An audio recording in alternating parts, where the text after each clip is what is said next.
Alhamdulillah nahmaduhu wa nasta'inuhu wa nastaghfiruhu wa natubu ilaih wa na'udzu billahi min shururi anfusina wa min sayyiati a'malina may yahdihillahu fala mudilla lahu wa may yudlil fala hadiyalah wa asyhadu an la ilaha illallah wahdahu la syarika lah wa asyhadu anna Muhammadan abduhu wa rasuluhu la nabiyya ba'dah ya ayyuhalladzina amanu taqullaha haqqa tuqatih wa la tamutunna illa wa antum muslimun. Fa inna asdaqal hadithi kitabullah wa khairal huda huda Muhammadin sallallahu alaihi wasallam wa syarrul umuri muhdatsatuha wa kullu muhdatsatin bid'ah wa kullu bid'atin dhalalah wa kullu dhalalatin finnar.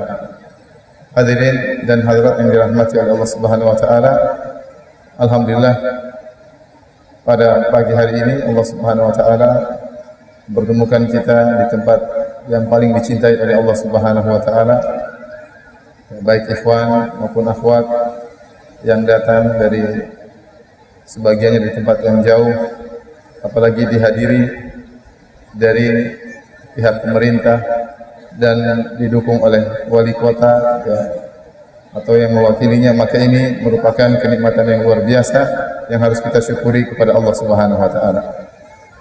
Semoga apa yang kita kerjakan pada pagi hari ini menambah berat timbangan kebajikan kita di akhirat kelak. Amin ya rabbal alamin. Salawat dan salam tidak lupa semoga selalu tercurahkan kepada junjungan kita Nabi Muhammad sallallahu alaihi wasallam, juga kepada keluarganya serta seluruh sahabat beliau tanpa terkecuali.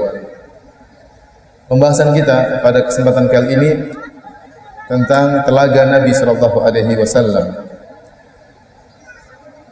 Dan ini adalah salah satu dari pembahasan tentang al-iman bil yaumil akhir, beriman tentang hari akhirat. Karena di sana ada kehidupan yang abadi, kehidupan yang tiada penghujungnya. Makanya dinamakan dengan hari akhir, karena tidak ada lagi hari sesudahnya. Kalau hari kita sekarang akan berakhir dengan tibanya malam, kemudian muncul lagi hari berikutnya. Adapun hari tersebut hari akhir, tiada penghujungnya, abadi, kekal selama-lamanya. Dan seorang mukmin harus beriman akan adanya hal tersebut, adanya hari pembalasan. Karena itu merupakan salah satu dari rukun iman, al-iman bil yaumil akhir, beriman tentang hari akhirat. Barang siapa yang kuat keimanannya terhadap hari akhirat, maka dia akan mudah menjalankan perintah Allah Subhanahu wa taala dan akan mudah menjauhkan dirinya dari perbuatan buruk. Karenanya Nabi SAW sering memotivasi seorang untuk melakukan amal soleh dengan iman kepada hari akhirat.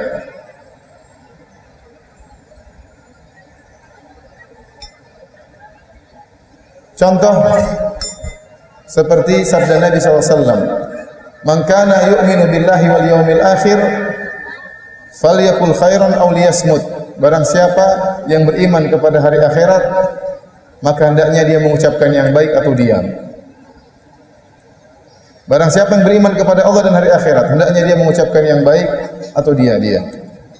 Dan ini susah untuk dikerjakan, mengucapkan yang baik atau diam, kecuali bagi orang yang benar-benar beriman akan adanya hari pembalasan. Sama kita katakan, barang siapa yang beriman kepada Allah dan hari akhirat, maka berkomentar yang baik atau diam, menulis yang baik atau diam. Lagi zaman sekarang, orang hobinya komentar, orang hobinya menulis, orang hobinya nulis status, orang hobinya mencemooh, menghina dan yang lainnya. Kalau dia beriman dengan hari akhirat, dia tahu bahwasanya ma yalfidhu min qaulin illa ladaihi raqibun atid. Tidak ada satu ucapan pun yang terucap kecuali dicatat oleh malaikat dan ada pembalasannya. Dia akan berfikir terlebih dahulu sebelum berkata-kata. Namun tidak ada yang bisa menjalankan hadis ini dengan baik kecuali yang yakin adanya hari pembalasan. Karena jika seorang beriman kepada hari pembalasan, maka dia akan baik. Seandainya suatu negeri rakyatnya beriman dengan hari pembalasan, maka negeri tersebut akan menjadi negeri yang baik. Allah Subhanahu wa taala berfirman tentang sekelompok manusia yang mereka berbuat curang dalam timbangan. Kata Allah Subhanahu wa taala, "Wailul lil mutaffifin." alladzina idza iktalu 'alan nasi yastawfun wa idza kaluhum aw wazanuhum yukhsirun. Ala yadhunnu ulaika annahum mab'utsun liyaumin 'adzim yauma yaqumun nasu lirabbil alamin. Kata Allah Subhanahu wa taala, celaka bagi orang-orang yang melakukan pengurangan dalam timbangan. Siapa mereka? Alladzina idza iktalu 'alan nasi yastawfun. Kalau mereka menjual barang kepada orang lain, mereka kurangi timbangannya. Wa idza kaluhum aw wazanuhum yukhsirun. Tapi kalau mereka membeli barang, mereka ingin timbangannya dipenuhi. Kata Allah, ala yadhunnu ulaika annahum mab'utsun. Tidakkah mereka tahu bahwasanya mereka akan dibangkitkan? Kapan? Liyaumin 'adzim, pada hari yang dahsyat. Yauma yaqumun nasu lirabbil alamin. Tatkala manusia berdiri menunggu kedatangan Allah Subhanahu wa taala. Artinya apa? Allah jelaskan, seorang berani melakukan pengurangan dalam timbangan meskipun sedikit. Dia kurangi kenapa? Karena dia kurang yakin dengan hari pembalasan. Seandainya dia yakin dengan hari pembalasan, hari kebangkitan, dia akan diminta pertanggungjawaban oleh Allah, maka dia tidak berani melakukan pengurangan timbangan. Ini contoh kecil yang Allah sebutkan dalam Al-Quran. Dan ini berkaitan dengan seluruh kegiatan-kegiatan yang terjadi di masyarakat.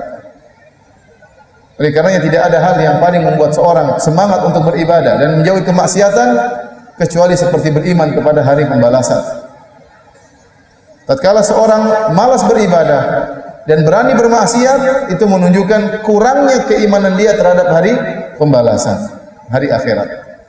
Maka pada kesempatan pagi hari ini kita akan menyebutkan salah satu dari rangkaian perkara-perkara yang akan terjadi pada hari kiamat kelak, yaitu tentang adanya telaga Nabi sallallahu alaihi wasallam. Hadirin dan hadirat yang dirahmati oleh Allah Subhanahu wa taala, menurut pendapat yang kuat bahwasanya telaga Nabi letaknya adalah di al-mauqif, di padang mahsyar. Tatkala manusia baru dibangkitkan oleh Allah Subhanahu wa taala dalam kondisi hufatan, uratan, gurlan, buhman. Kata Nabi sallallahu alaihi wasallam, manusia dikumpulkan oleh Allah pada hari kiamat kelak dalam kondisi tidak beralas kaki, dalam kondisi tidak berpakaian, dalam kondisi belum disunat, dan dalam kondisi tidak membawa apa-apa. Kata Nabi, kama bada'na awwala khalqin nu'idu. Nabi bacakan firman Allah, sebagaimana kami mulai penciptaan, kami akan ulangi lagi. Sebagaimana tatkala kita baru dilahirkan dalam kondisi tidak berpakaian, dalam kondisi tidak beralas kaki, dalam kondisi tidak membawa apa-apa, dalam kondisi belum disunat, demikian pula tatkala kita dibangkitkan. Setelah itu tudna syams, Allah bangkitkan manusia dalam kondisi demikian. Lantas Allah turunkan matahari dalam jarak 1 mil. Maka manusia pun berkeringat dengan keringat yang banyak. Di antara mereka ada yang keringatnya sampai di mata kakinya. Di antara mereka ada yang keringatnya sampai di betisnya. Ada yang sampai ila haqawai, sampai di pinggangnya. Wa minhum man yaljimuhul araq iljaman, man yuljimul araq iljaman. Dan di antara mereka ada yang keringatnya sampai di mulutnya. Rasulullah SAW mengisyaratkan kepada mulutnya. Berarti hari tersebut hari yang sangat payah, hari yang sangat terik. Kita saja di bawah matahari yang jaraknya begitu jauh sekarang kita tidak kuat. Bagaimana lagi matahari dengan jarak 1 mil. Makanya manusia pada saat itu semuanya gelisah. Gelisah. Mereka menanti kapan Allah datang untuk mulai persidangan. Ibarat kalau kita akan disidang, sementara kita menunggu di luar tempat persidangan dalam kondisi panas dan terik, manusia begitu banyak, gelisah, kepanasan. Apalagi ini mereka menunggu fi yaumin kana miqdaruhu 50,000 sana. Di hari yang dimana ukurannya seperti 50.000 tahun, menanti di bawah terik matahari dalam jarak 1 mil. Maka manusia pun berdatangan menuju kepada Nabi Adam alaihissalam. Kenapa? Mereka tidak kuasa. Panas yang amat terik, tersiksa. Mereka datang kepada Nabi Adam agar Nabi Adam memberi syafaat. Syafaat untuk apa? Syafaat agar Allah segera datang untuk mulai persidangan. Karena menunggu kedatangan Allah ini suatu kepayahan pada hari tersebut yang sangat panas. Nabi Adam alaihissalam minta uzur karena dia telah pernah melanggar, dia telah memakan buah yang dilarang oleh Allah Subhanahu wa taala. Dan dia mengatakan idhabu ila ghairi, pergilah kepada nabi yang lain. Maka mereka pergi kepada Nabi Ibrahim, kepada Nabi Nuh, kepada Nabi Ibrahim, Nabi Musa, Nabi Isa, sampai akhirnya mereka pergi kepada Nabi Muhammad sallallahu alaihi wasallam. Lantas Nabi pun memberikan syafaat yang dikenal dengan syafaatul uzma. Syafaat agar Allah datang untuk mulai persidangan. Intinya para hadirin dan hadirat yang dirahmati oleh Allah Subhanahu wa taala, di saat kondisi begitu panas dan terik, ternyata di sana ada telaga Nabi sallallahu alaihi wasallam. Tatkala manusia sangat butuh dengan minum kehausan, maka di sana ada telaga Rasulullah sallallahu alaihi wasallam yang beri kebahagiaan bagi orang-orang yang kehausan tatkala itu. Nabi sallallahu alaihi wasallam bersabda dalam hadisnya, "Ana faratukum 'alal haud." Aku menunggu kalian terlebih dahulu di telagaku. Jadi kata Nabi, "Ana faratukum 'alal haud." Dan faratukum maksudnya ataqaddamu 'alaikum 'alal haud wa uhayyi' lakum. Aku mendahului kalian menunggu di telagaku dan aku siapkan telagaku untuk menanti kedatangan kalian. Jadi ini menunjukkan betapa baiknya Nabi sallallahu alaihi wasallam. Dia siapkan telaganya agar umatnya bisa minum dari telaga tersebut di saat mereka mengalami puncak kehausan pada hari tersebut. Nah, para hadirin dan hadirat yang dirahmati oleh Allah Subhanahu wa taala, maka pada kesempatan kali ini kita akan menjelaskan tentang telaga Nabi sallallahu alaihi wasallam lebih detail berdasarkan hadis-hadis yang datang yang sahih yang sampai kepada kita. Kenapa? Karena masalah telaga Nabi sallallahu alaihi wasallam muncul sebagian orang yang mengingkari adanya telaga Nabi sallallahu alaihi wasallam. Padahal hadisnya datang dalam hadis mutawatir. Diriwayatkan lebih dari 50 sahabat. Bahkan Ibnu Hajar menyampaikan ada yang menyatakan diriwayatkan sampai 80 sahabat meriwayatkan hadis-hadis tersebut. Dan ini menunjukkan bahwasanya kita yakin bahwasanya Nabi pernah menyampaikan tentang telaga beliau alaihi salatu wassalam. Adapun sebagian ahlul bid'ah yang mereka mengingkari adanya telaga Nabi sallallahu alaihi wasallam seperti kaum Mu'tazilah dan sebagian orang-orang Khawarij dengan menggunakan akal mereka, ya, maka ini adalah penyimpangan. Insyaallah akan kita sebutkan tentang penyimpangan mereka. Baik. Hadirin dan hadirat yang dirahmati oleh Allah Subhanahu wa taala, al-haud dalam bahasa Arab artinya adalah mujtama'ul ma atau majma'ul ma, tempat berkumpulnya air. Kalau kita terjemahkan dalam bahasa Indonesia, danau atau telaga, ya, kumpulan air yang banyak. Dan hadis-hadis tentang adanya telaga Nabi sallallahu alaihi wasallam, ya, telah datang dalam hadis-hadis yang mutawatir. Apa itu hadis-hadis mutawatir? Hadis mutawatir maksudnya hadisnya diriwayatkan lebih dari 10 sahabat. Ada namanya hadis ahad. Hadis ahad yaitu hadis-hadis yang diriwayatkan kurang dari 10 sahabat. Dan kebanyakan hadis-hadis Nabi adalah hadis-hadis ahad. Namun sebagian hadis-hadis Nabi disifati dengan hadis-hadis mutawatir. Artinya sahabat yang meriwayatkan lebih dari 10. Apalagi seperti tentang masalah telaga Nabi yang meriwayatkan sampai 50 orang. Bahkan sebagian ulama mengatakan sampai 80 orang meriwayatkan tentang Nabi pernah berbicara tentang telaga beliau alaihi salatu wasallam. Ini menunjukkan Nabi sering mengulang-ulang berbicara tentang telaga Nabi sallallahu alaihi wasallam. Bukan sekali, bukan 2 kali. Oleh karenanya, tatkala ada seorang yang meragukan tentang telaga Nabi sallallahu alaihi wasallam di zaman para sahabat setelah meninggalnya Nabi sallallahu alaihi wasallam, ada seorang bernama Ubaidillah bin Ziyad. Dia bertanya kepada sahabat yang bernama Abu Barzah Al-Aslami. Dia bertanya kepada sahabat tersebut, dia berkata, "Innama bu'ithtu ilaika li as'alaka 'anil haud." Saya diutus kepada engkau wahai Abu Barzah untuk bertanya kepada engkau tentang telaga Nabi sallallahu alaihi wasallam. Sami'ta Rasulullah sallallahu alaihi wasallam yadhkuru fiha syai'an? Apakah kau pernah dengar Nabi menyebutkan sesuatu tentang telaga beliau alaihi salatu wasallam? Maka Abu Barzah berkata, "Na'am, iya, saya dengar Nabi berbicara tentang telaga beliau. La marratan wala thintaini wala salatan wala arba'an wala khamsan."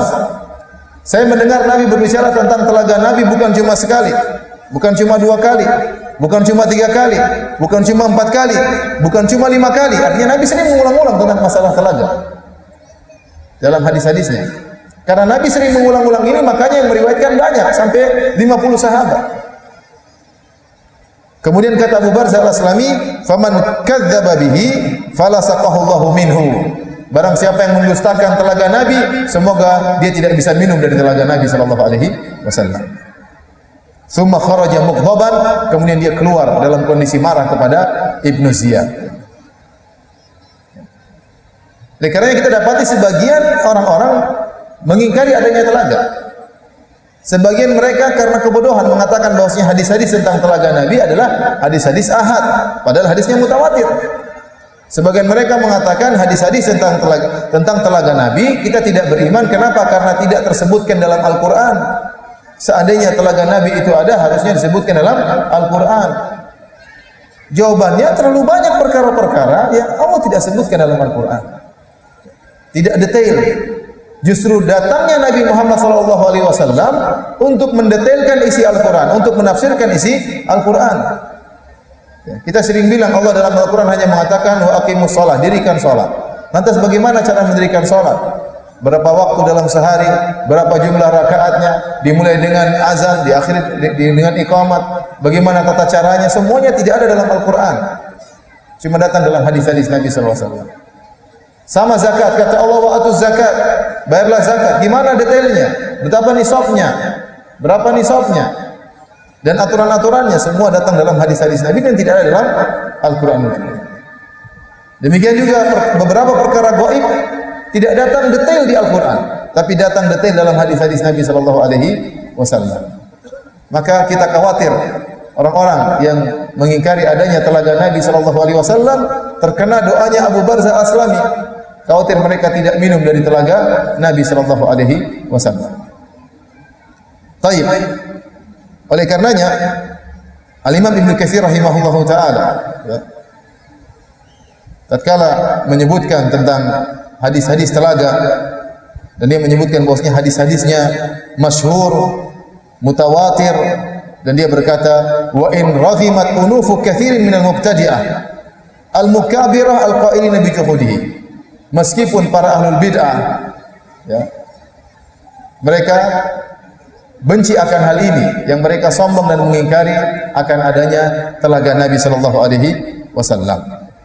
Kemudian dia menukilkan perkataan sebagian salaf. Kata Ibnu Katsir rahimahullah, qala ba'dhu salaf, berkata sebagian salaf, man kadzdzaba bi karamatin lam yanalha. Barang siapa yang mengingkari suatu karamah, maka dia tidak akan meraihnya. Seakan-akan dia berkata, barang siapa yang mengingkari adanya telaga Nabi SAW, dia tidak akan minum dari telaga tersebut. Waliyadzubillah. Baik, hadirin dan hadirat yang dirahmati Allah Subhanahu wa taala, kita akan menyebutkan tentang hadis-hadis telaga Nabi SAW. Saya ingatkan kembali hadis-hadis ini, hadis-hadis yang mutawatir. Sampai-sampai dahulu para wanita-wanita yang tua sering berdoa agar mereka minum dari telaga Nabi sallallahu alaihi wasallam. Dalam satu hadis tatkala Anas radhiyallahu taala anhu, sahabat Anas bin Malik radhiyallahu taala anhu, menemui ada sekelompok orang, mereka berbicara tentang telaga. Mereka berdebat tentang telaga. Maka mereka bertanya kepada Anas, "Ma taqulu fil haud?" Wahai Anas, bagaimana pendapatmu tentang telaga Nabi sallallahu alaihi wasallam? Apa jawaban Anas bin Malik radhiyallahu taala anhu? Wa laqad adraktu ajaizal Madinah ma yusallina salatan illa sa'alna Allah taala an yuridahunna haudha Muhammadin sallallahu alaihi wasallam. Kata Anas, sungguh aku telah mendapati nenek-nenek tua di kota Madinah, tidaklah mereka salat kecuali dalam salat tersebut mereka minta agar Allah memberikan mereka kesempatan untuk datang ke telaga Nabi dan agar bisa minum dari telaga Nabi sallallahu alaihi wasallam. Ini dalil bahwasanya masalah telaga Nabi adalah perkara yang tersebar di kota Madinah tatkala itu. Sampai ibu-ibu tua yang mungkin tidak sempat belajar, tidak sempat menuntut ilmu, mereka pun dalam salat-salat mereka minta agar Allah Subhanahu wa taala memudahkan mereka bisa sampai ke telaga Nabi dan minum dari telaga Nabi sallallahu alaihi wasallam. Kemudian datang sebagian orang sekarang mengingkari telaga Nabi sallallahu alaihi wasallam, tidak meyakini, mentakwilnya dengan takwilan yang tidak benar. Karena pengingkaran terhadap perkara-perkara iman tentang hari kiamat bisa dua modelnya. Model pertama mengingkari bahwasanya tidak ada, itu semua tidak benar. Contoh, sebagian orang mengingkari tentang hadis-hadis turunnya Nabi Isa alaihissalam di akhir zaman. Mereka bilang tidak ada hadisnya, hadisnya ahad, padahal hadisnya mutawatir. Contoh, ini pengingkaran dengan benar-benar pengingkaran. Ya. Tidak ada namanya Ajuj dan Majuj, tidak benar. Ada model kedua, pengingkaran dalam bentuk pentakwilan. Dia mengatakan benar lafalnya, tapi maksudnya bukan demikian. Maksudnya bukan demikian. Contoh, seperti sebagian orang mengatakan, iya, Ya'juj dan Ma'juj akan muncul pada hari kiamat, menjelang hari kiamat. Tapi bukan seperti yang Rasulullah SAW sebutkan, makhluk manusia bentuknya seperti ini dan seperti ini. Ya'juj dan Ma'juj maksudnya ini, maksudnya penyerangan dari orang-orang non-muslim misalnya, atau dari negeri ini, macam-macam. Ini tidak benar. Ini namanya takwil. Seperti mengatakan telaga Nabi maksudnya bukan air, tapi maksudnya adalah rahmat dan macam-macamnya. Ini juga tidak benar. Ini adalah bentuk pengingkaran dalam bentuk yang lain, pengingkaran dalam sisi makna. Harusnya kita beriman secara zahir hadis, benar-benar telaga Nabi sallallahu alaihi wasallam ada airnya, bisa diminum, ya, sebagaimana akan kita jelaskan dalam hadis-hadis yang sangat banyak tentang telaga Nabi sallallahu alaihi wasallam. Baik. Kita akan sebutkan hadis-hadis tentang telaga Nabi sallallahu alaihi wasallam. Di antaranya dari hadis Uqbah bin Amir radhiyallahu ta'ala anhu, anna Rasulullah sallallahu alaihi wasallam kharaja yawman fa shalla ala ahadin salata ala ahli Uhudin salata ala al-mayyit. Suatu hari Rasulullah sallallahu keluar, kemudian dia salat mayat, salat kepada ahli Uhud sebagaimana salat beliau terhadap mayat. Kemudian beliau pergi ke mimbar, kemudian beliau berkata, dalam satu hadis intinya beliau berkata, ana faratun lakum, sungguhnya aku akan menunggu, ya, bagi kalian. Kemudian kata Nabi sallallahu alaihi wasallam, wa ana syahidun alaikum, dan aku menjadi saksi bagi kalian wahai syuhada Uhud. Kemudian Nabi berkata, wa inni wallahi la anzuru ila haudil an, dan sungguh sekarang saya sedang melihat telagaku. Sekarang ini saya sedang melihat telagaku. Jadi Nabi jelaskan dia melihat telaganya. Sehingga Al-Imam Nawawi rahimahullahu taala menyatakan bahwasanya telaga Nabi sekarang sudah ada. Ini pendapat sebagian ulama, bahwasanya telaga Nabi sudah ada karena Allah memperlihatkan telaga tersebut kepada Nabi sallallahu alaihi wasallam. Sebagian ulama seperti Ibnu Hajar menyebutkan bisa jadi ini adalah ru'ya qalbiyah, artinya digambarkan oleh Allah kepada Nabi sallallahu alaihi wasallam dan tidak harus ada sekarang, ya. Intinya suatu saat akan ada telaga Nabi. Apakah sudah ada sekarang atau nanti akan ada? Baik, adapun sifat telaga tersebut, sifat telaga tersebut, ya. Rasulullah SAW menyebutkan dalam hadisnya, dalam hadis Abdullah bin Amr bin Al-As radhiyallahu ta'ala anhuma, Nabi SAW berkata, haudi masiratu syahrin, sungguhnya telagaku jaraknya, panjangnya sejauh sebulan perjalanan. Sejauh sebulan perjalanan. Entah orang naik kuda selama sebulan, entah orang naik onta selama sebulan. Ini menunjukkan telaga Nabi sangat luas. Ma'uhu abyadu minal laban. Airnya dalam telaga tersebut lebih putih daripada susu. Warihuhu atyabu minal misik, dan aromanya lebih wangi daripada minyak kasturi. Wa kizanuhu kanujumis sama, dan cangkir-cangkirnya seperti jumlahnya seperti bintang-bintang di langit. Man syariba minha fala yadhma abadan. Barang siapa yang minum dari telaga tersebut, dia tidak akan haus selamanya. Hadis ini riwayat Al-Imam Al-Bukhari dan Al-Imam Muslim. Karenanya kita akan menyebutkan tentang sifat-sifat telaga. Ini tadi sifat secara global. Kita akan sebutkan sifat-sifat telaga secara detail, baik dari sisi warna, rasa maupun luasnya.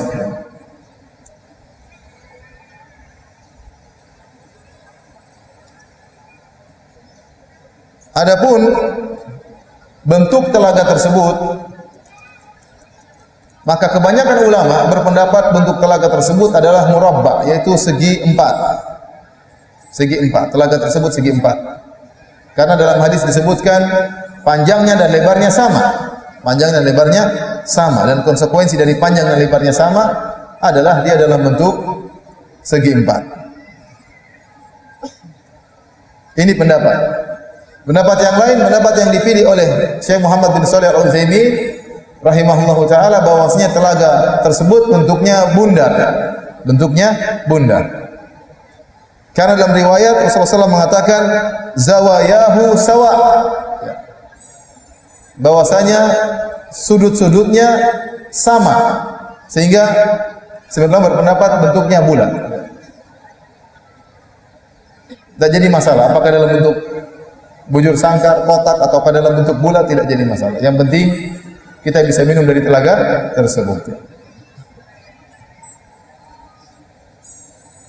Adapun panjangnya atau jaraknya, terkadang Nabi SAW sebutkan dalam bentuk jarak waktu. Tadi seperti kata Nabi, masiratu syahr. Panjangnya telagaku seperti jarak sebulan perjalanan.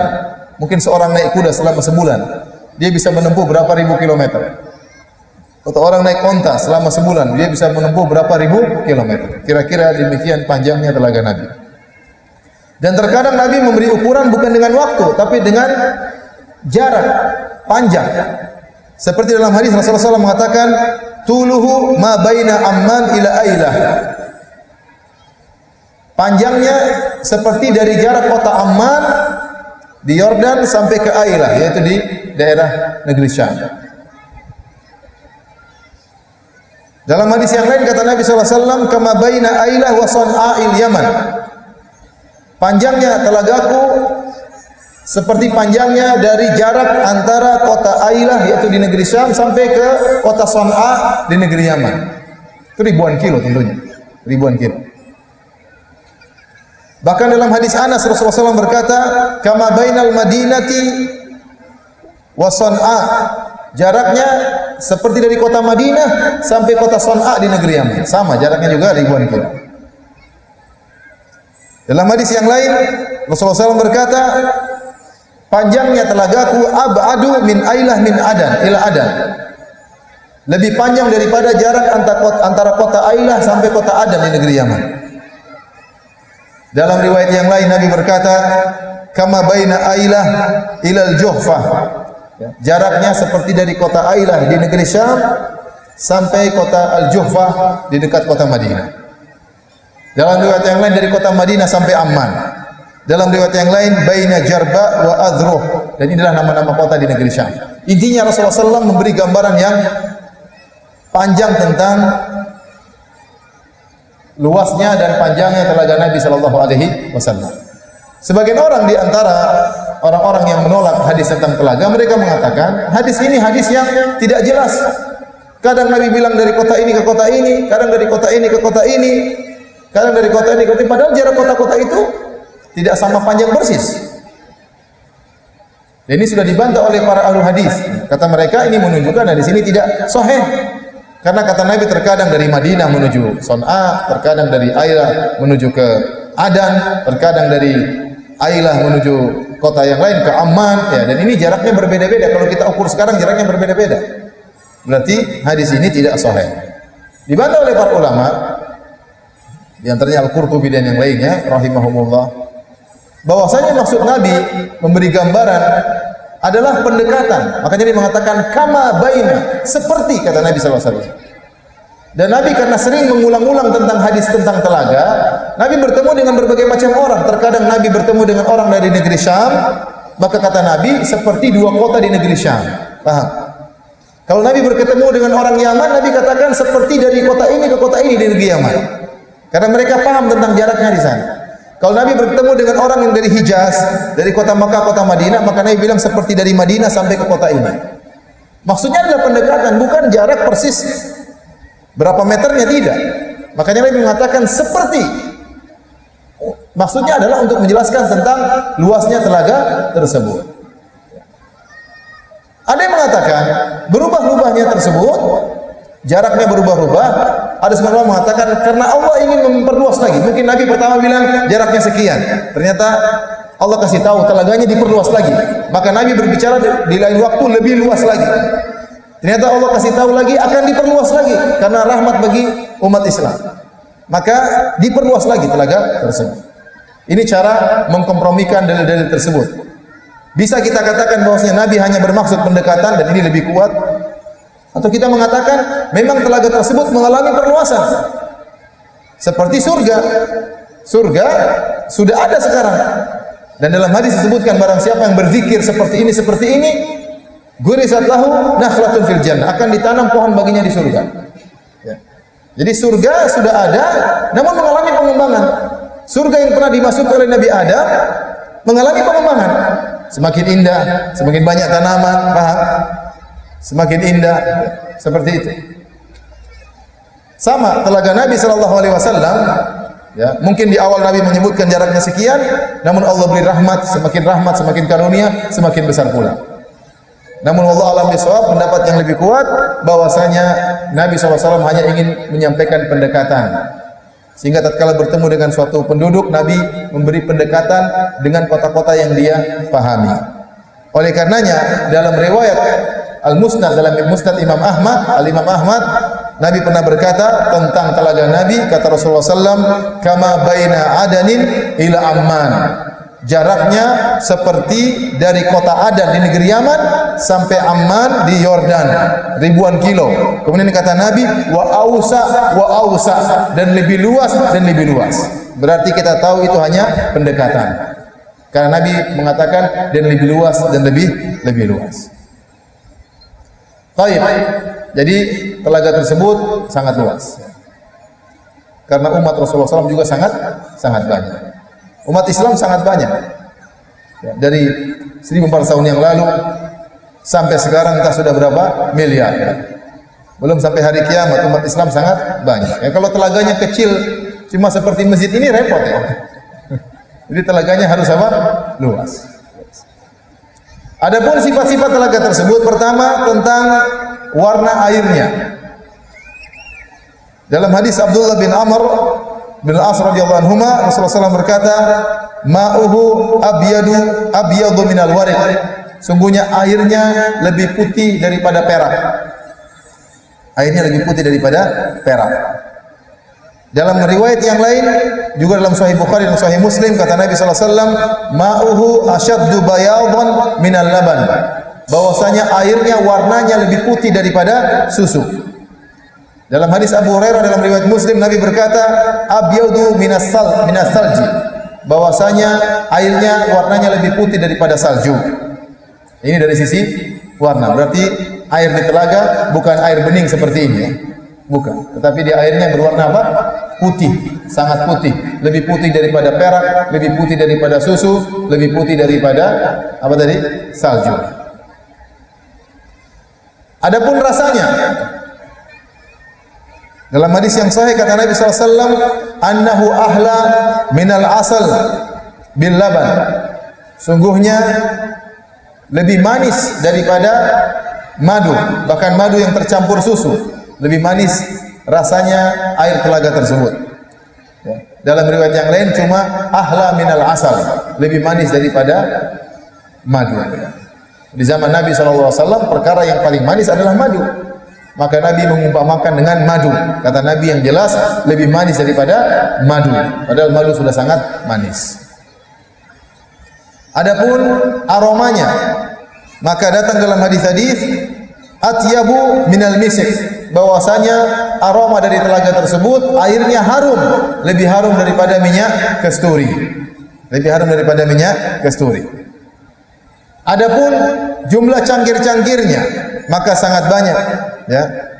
Kata Nabi sallallahu alaihi wasallam, cangkirnya ka'adadin nujum fis sama, seperti jumlah bintang-bintang yang ada di langit. Ya, sangat banyak.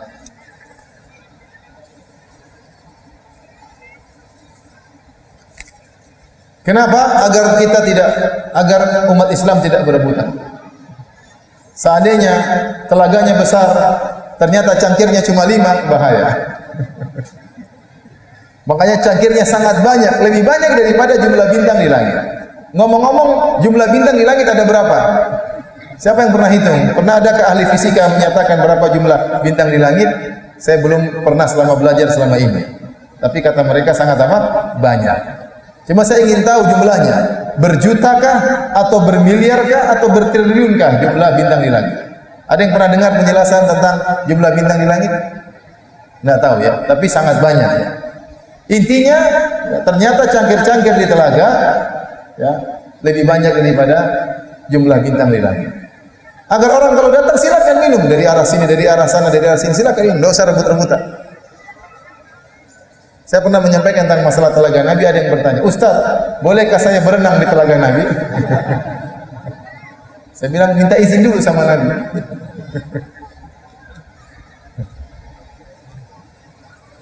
Wallahu a'lam bishawab. Tapi dalam hadis tadi disebutkan air telaga tersebut untuk apa?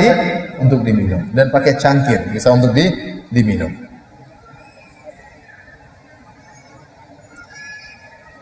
Baik, dari mana datangnya air telaga tersebut? Dalam hadis-hadis yang sahih bahwasanya air telaga Nabi sallallahu alaihi wasallam datangnya dari air sungai di surga, Sungai Al-Kautsar. Sungai Al-Kautsar. Allah berfirman, "Inna a'tainakal kautsar." Wahai Muhammad, sungguhnya kami telah memberikan kepada engkau Al-Kautsar. Al-Kautsar adalah telaga atau sungai di surga. Adapun haudun Nabi, telaga yang sedang kita bicarakan ini di luar surga, sebelum surga, tapi di padang mahsyar. Dalam hadis dari hadis Abdullah bin Mas'ud radhiyallahu taala anhu, Rasulullah SAW berkata, "Yuftahu nahrun minal kautsar ilal haud." Sungguhnya dibuka ya sungai dari Al-Kautsar menuju kepada telaga Nabi sallallahu alaihi wasallam. Jadi airnya dari sungai Kautsar atau telaga Kautsar di surga. Mengalir airnya sampai ke padang mahsyar di tempat telaga. Dan datang dalam hadis Sauban radhiyallahu taala anhu, Rasulullah SAW berkata, "Yaguttu fihi mizabani yamuddanihi minal jannah, ahaduhuma min dhahabin wal akhar min warid." Hadis riwayat Muslim. Jadi hadis Sauban, kata Nabi sallallahu alaihi wasallam, ada 2 mizab. Mizab itu talang. Dalam bahasa Arab artinya apa? Talang air. Ada 2 mizab talang air ya yang bersumber dari surga menuju ke telaga Nabi sallallahu alaihi wasallam. Yaguttu fihi, yaguttu itu keluar suara yang besar dari cipratan air tersebut. Jadi airnya mengalir begitu kencang, tidak berhenti-henti, mutatabi'ah. Bidun inqita', air mengalir dengan suara yang kencang, begitu kuatnya aliran air tersebut dan derasnya aliran tersebut sehingga terdengar suara percikan air tersebut dari surga menuju ke telaga tersebut. Dengan 2 mizab, dengan 2 talangan. Satu terbuat dari emas kata Nabi sallallahu alaihi wasallam, satu terbuat dari perak.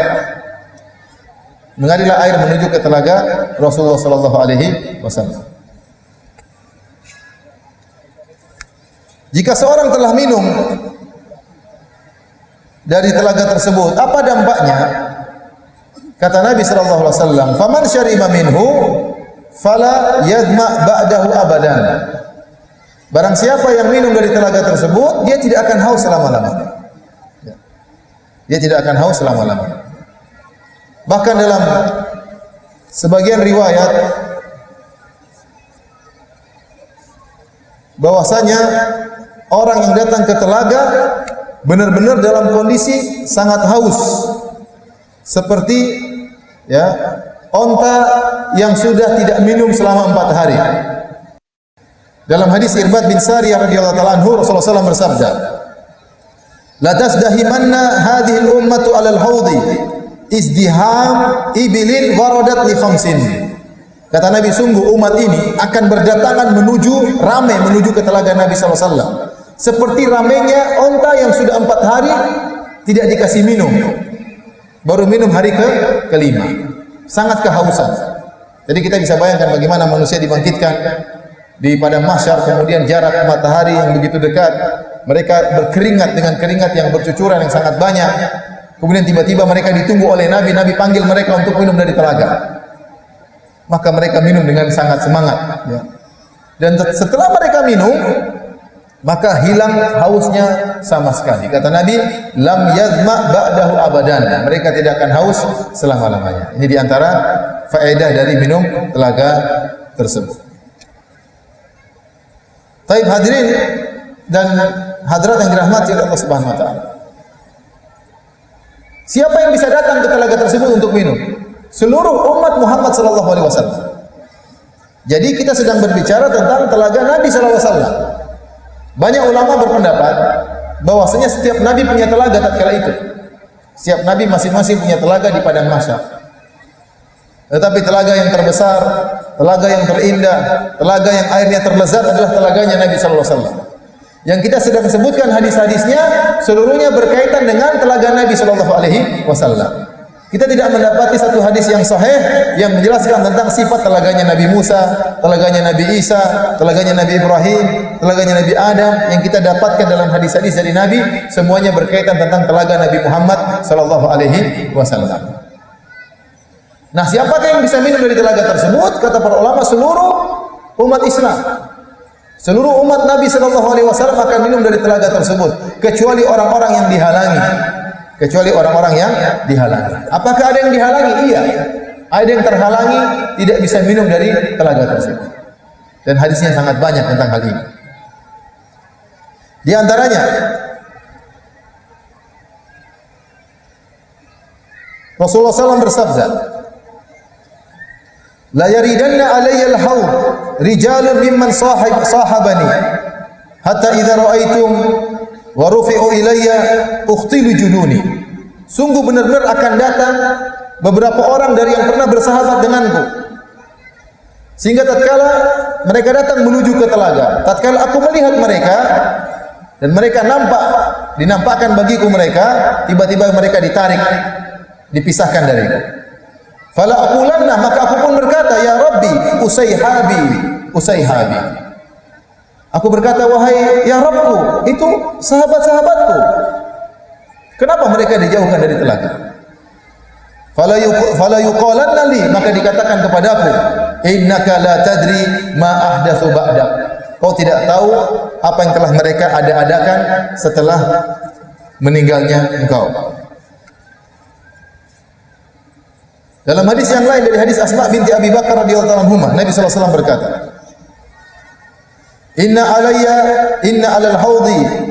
Inni alal haudi hatta anzura man yaridu alayya minkum. Sungguhnya aku akan menunggu di telagaku sampai aku akan lihat siapa yang datang dari kalian menuju telagaku. Fasayukhadhu unasun duni. Akan ada orang-orang datang tahu-tahu diambilin. Tidak boleh masuk ke telaga. Fa aqulu, maka aku berkata, ya Rabbi, minni wa min ummati, ya Rabb, itu umatku. Fa yuqal, ama sya'arta ma amilu ba'da, tidakkah kau tahu wahai Muhammad apa yang telah mereka lakukan setelah engkau meninggal dunia? Wallahi ma barihu ba'daka yarji'una ala aqabihim. Setelah engkau meninggal, demi Allah mereka kembali mundur ke belakang. Itu mereka murtad. Dalam riwayat yang lain kata Nabi sallallahu alaihi wasallam, hadis Ummu Salamah. Ini hadisnya banyak dari sahabat ini, karena Nabi sering berulang-ulang tentang telaga. Kata Nabi, inni faratun lakum alal haud, aku menunggu kalian di telagaku. Aku datang duluan ke telaga, aku siapkan, aku tunggu kalian. Kemudian kata Nabi sallallahu alaihi wasallam, la ya'tiyanna ahadukum fayudhabbu anni kama yudhabbul ba'irud dhal. Jangan sampai salah seorang dari kalian datang menujuku, tahu-tahu kalian diusir sebagaimana ada onta yang asing diusir. Masing-masing onta punya telaga untuk dia minum. Ada penjaga telaganya, tahu-tahu ontanya orang datang, diusir. Tidak boleh, ini bukan tempat telagamu, cari telaga yang lain, cari tempat minum yang lain. Kata Nabi, jangan sampai kalian terusir sebagaimana onta yang tersesat salah datang, diusir. Aku berkata, kenapa fima hadza? Ya Allah, kenapa bisa terusir? Kata Allah, innaka la tadri ma ahdatsu ba'dak. Kau tidak tahu apa yang mereka ada-adakan setelah engkau meninggal dunia. Fa aqulu suhqan, kataku sungguh jauh mereka. Hadis riwayat Muslim. Dan hadis-hadis seperti ini ya sangat banyak. Taib. Siapakah orang-orang yang tidak bisa datang menuju ke telaga Nabi sallallahu alaihi wasallam. Kita akan bacakan penjelasan dari Al-Imam Abu Abdillah Al-Qurtubi rahimahullahu taala dalam kitabnya Tazkirah. Ini buku ini sering dinukil oleh Ibnu Hajar dalam kitabnya Fathul Bari. Siapa mereka? Saya bacakan, perhatikan baik-baik. Kata beliau, "Fa kullu man irtadda an dinillah", setiap orang yang murtad dari agama Allah. "Au ahdatsa fihi ma la yardahu Allah", atau membuat perkara-perkara baru yang tidak diizinkan oleh Allah dalam agama. "Walam ya'dzan bihi", dan Allah tidak izinkan. "Fa huwa minal matrudin anil haud", maka mereka termasuk orang-orang yang terusir dari telaga Nabi sallallahu alaihi wasallam. "Al-mub'adina anhu", yang terjauhkan dari telaga Nabi sallallahu alaihi wasallam. Kemudian kata beliau, "Wa asyadduhum tardan man khalafa jama'atal muslimin", dan orang yang paling terusir jauh dari telaga Nabi adalah orang yang keluar dari barisan kaum muslimin, yaitu orang-orang Khawarij yang memberontak terhadap kaum muslimin. Wa faraqa sabilahum, yang keluar dari jalan kaum muslimin, kal khawariji ala ikhtilafi fi raqiha, seperti orang-orang Khawarij dengan berbagai macam kelompok-kelompoknya. Kata Imam Al-Qurtubi, mereka tidak akan minum dari telaga Nabi sallallahu alaihi wasallam karena mereka melakukan bid'ah, mereka mengkafirkan kaum muslimin, mereka memberontak terhadap pemerintah yang sah, mereka membunuh kaum muslimin, mereka keluar dari barisan kaum muslimin, maka mereka ini tidak akan minum dari telaga Nabi. Bahkan kata Imam Al-Qurtubi, mereka yang paling terjauhkan. Saya lanjutkan perkataan Imam Al-Qurtubi, "War-rawafidhi ala tabayuni dhalaliha", demikian juga orang-orang Rafidhah, orang-orang Syiah, mereka tidak akan minum dari telaga Nabi sallallahu alaihi wasallam dengan berbagai macam mazhab mereka, karena mereka melakukan perkara-perkara yang baru dalam agama. Wal Mu'tazilati ala asnafi ahwaiha, demikian juga kaum Mu'tazilah, dengan berbagai macam kelompok-kelompok mereka. Jadi kalau kita belajar tentang buku-buku firaq yang dikarang oleh para ulama seperti dikarang oleh Al-Imam Abul Hasan Al-Asy'ari dalam kitabnya ya Maqalatul Islamiyin, kemudian juga Abdul Qadir Al-Baghdadi dalam kitabnya Al-Farqu Bainal Firaq, mereka akan menyebutkan firqah-firqah, seluruh firqah-firqah yang menyimpang kembali kepada 4 firqah utama. Khawarij, Syiah, Mu'tazilah, Murji'ah. Khawarij, Syiah, Mu'tazilah, Murji'ah. Dari 4 firqah ini kemudian bercabang-cabang sampai turun ke bawah. Tidak ada firqah yang sesat kecuali mengambil akidah kembali kepada 4 firqah ini. Ya, yaitu Khawarij, Syiah, Mu'tazilah, Murji'ah atau Jahmiyah. Kembali kepada 4 firqah ini. Makanya Imam Al-Qurtubi waktu menjelaskan siapa orang-orang yang akan terjauhkan dari telaga Nabi, dia sebutkan Khawarij, Rawafid, Syiah, dan orang-orang Mu'tazilah. Kata beliau, fahaulai kulluhum mubaddilun. Mereka ini seluruhnya adalah orang-orang yang telah merubah ajaran Muhammad sallallahu alaihi wasallam. Baik. Setelah itu siapa lagi? Siapa lagi yang tidak bisa minum dari telaga Nabi? Orang-orang ahlul bid'ah yang merubah agama Nabi sallallahu alaihi wasallam. Kata beliau, wa kadzalika dzalamatul musrifun fil jawr wa dhulm wa tatmisil haq wa qatli ahlihi wa idlalihim. Yang berikutnya adalah orang-orang yang zalim, yang berlebihan dalam kezaliman mereka, yang merampas hak orang lain, yang membunuh orang-orang, yang menghinakan orang-orang. Orang-orang ini juga tidak akan minum dari telaga Nabi SAW. Ini orang yang kejam, membunuh kaum muslimin, mengambil harta mereka, menyiksa mereka. Dan ada orang-orang seperti itu. Membunuh orang seperti ya perkara yang sangat ringan, menumpahkan darah orang seperti perkara yang sangat ringan. Biasa bagi dia membunuh orang. Sangat zalim, mengambil hak orang lain. Ini tidak akan minum dari telaga Nabi SAW. Kemudian siapa lagi? Kata Imam Al-Qurtubi, wal mu'linuna bil kabair al mustakhifuna bil ma'asi. Yaitu orang-orang yang menampakkan dosa-dosa besar tanpa punya malu. Berzina dia pamer dia berzina. Berzina dia pamer kalau dia berzina.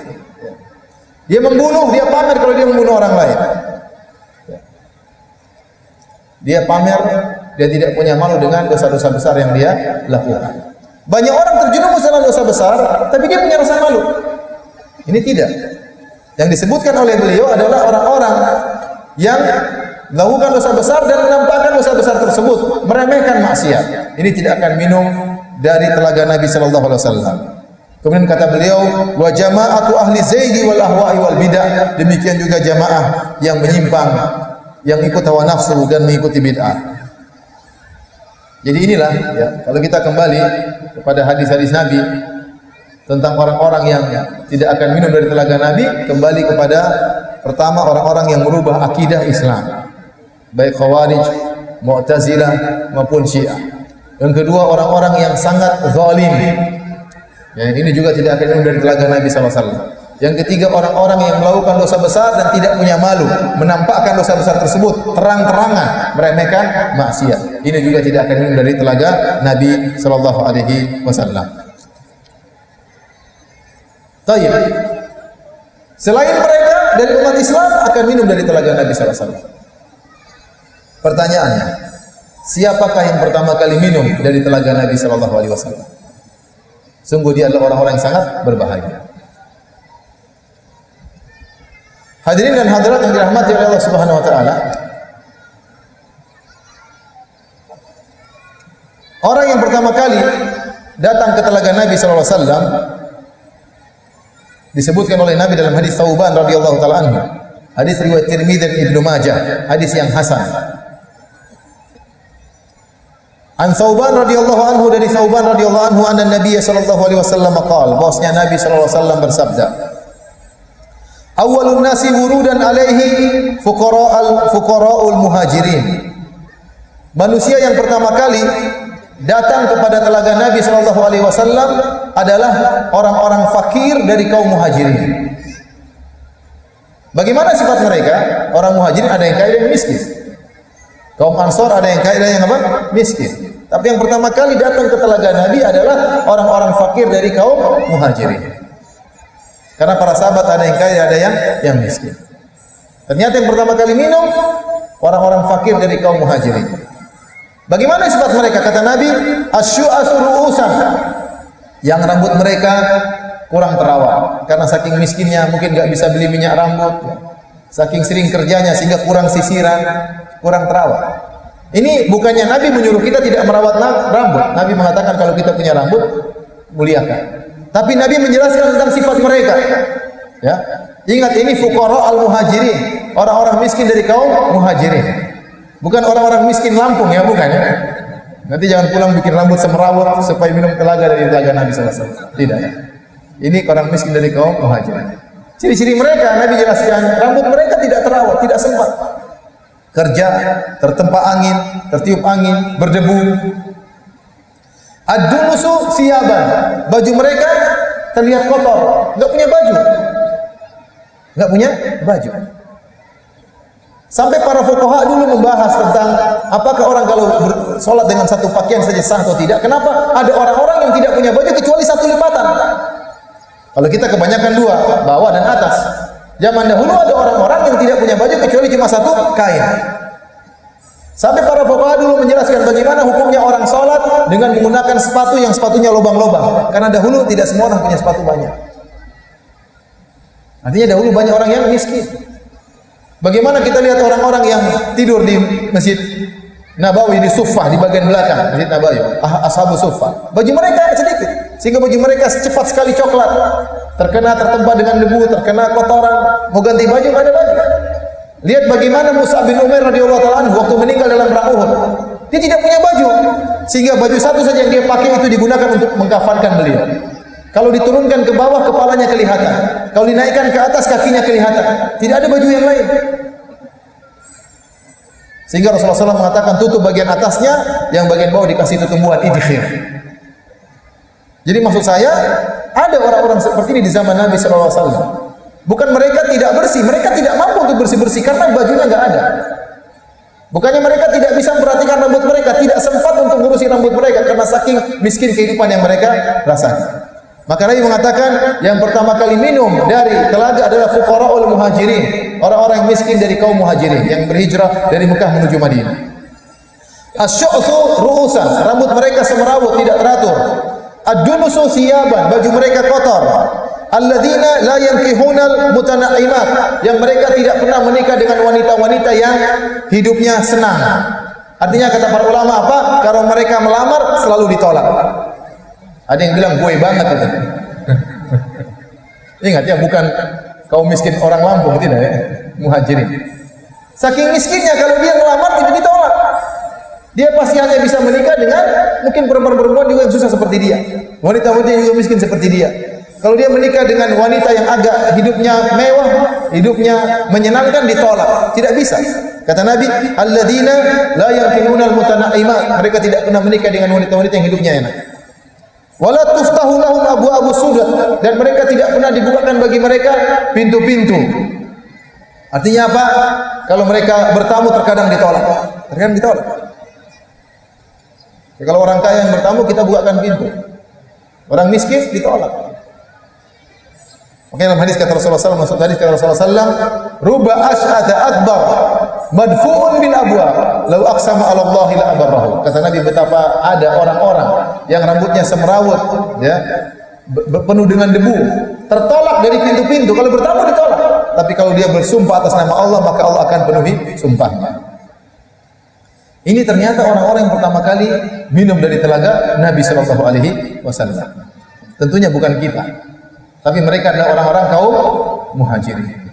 Orang-orang yang sangat mulia. Muhajirin maksudnya apa? Muhajirin itu orang-orang yang meninggalkan kampung halamannya dari Mekah menuju Madinah. Dia tinggalkan seluruh hartanya, dia tinggalkan seluruh perdagangannya, dia tinggalkan tanah kelahirannya, dia tinggalkan kampung halamannya agar bisa pindah ke kota Madinah untuk bisa beribadah kepada Allah Subhanahu wa taala. Karena waktu di zaman tersebut mereka beribadah, mereka disiksa, dihina. Ya, maka Nabi suruh mereka berhijrah karena tidak mampu. Bilal bin Rabah disiksa oleh tuannya Umayyah bin Khalaf.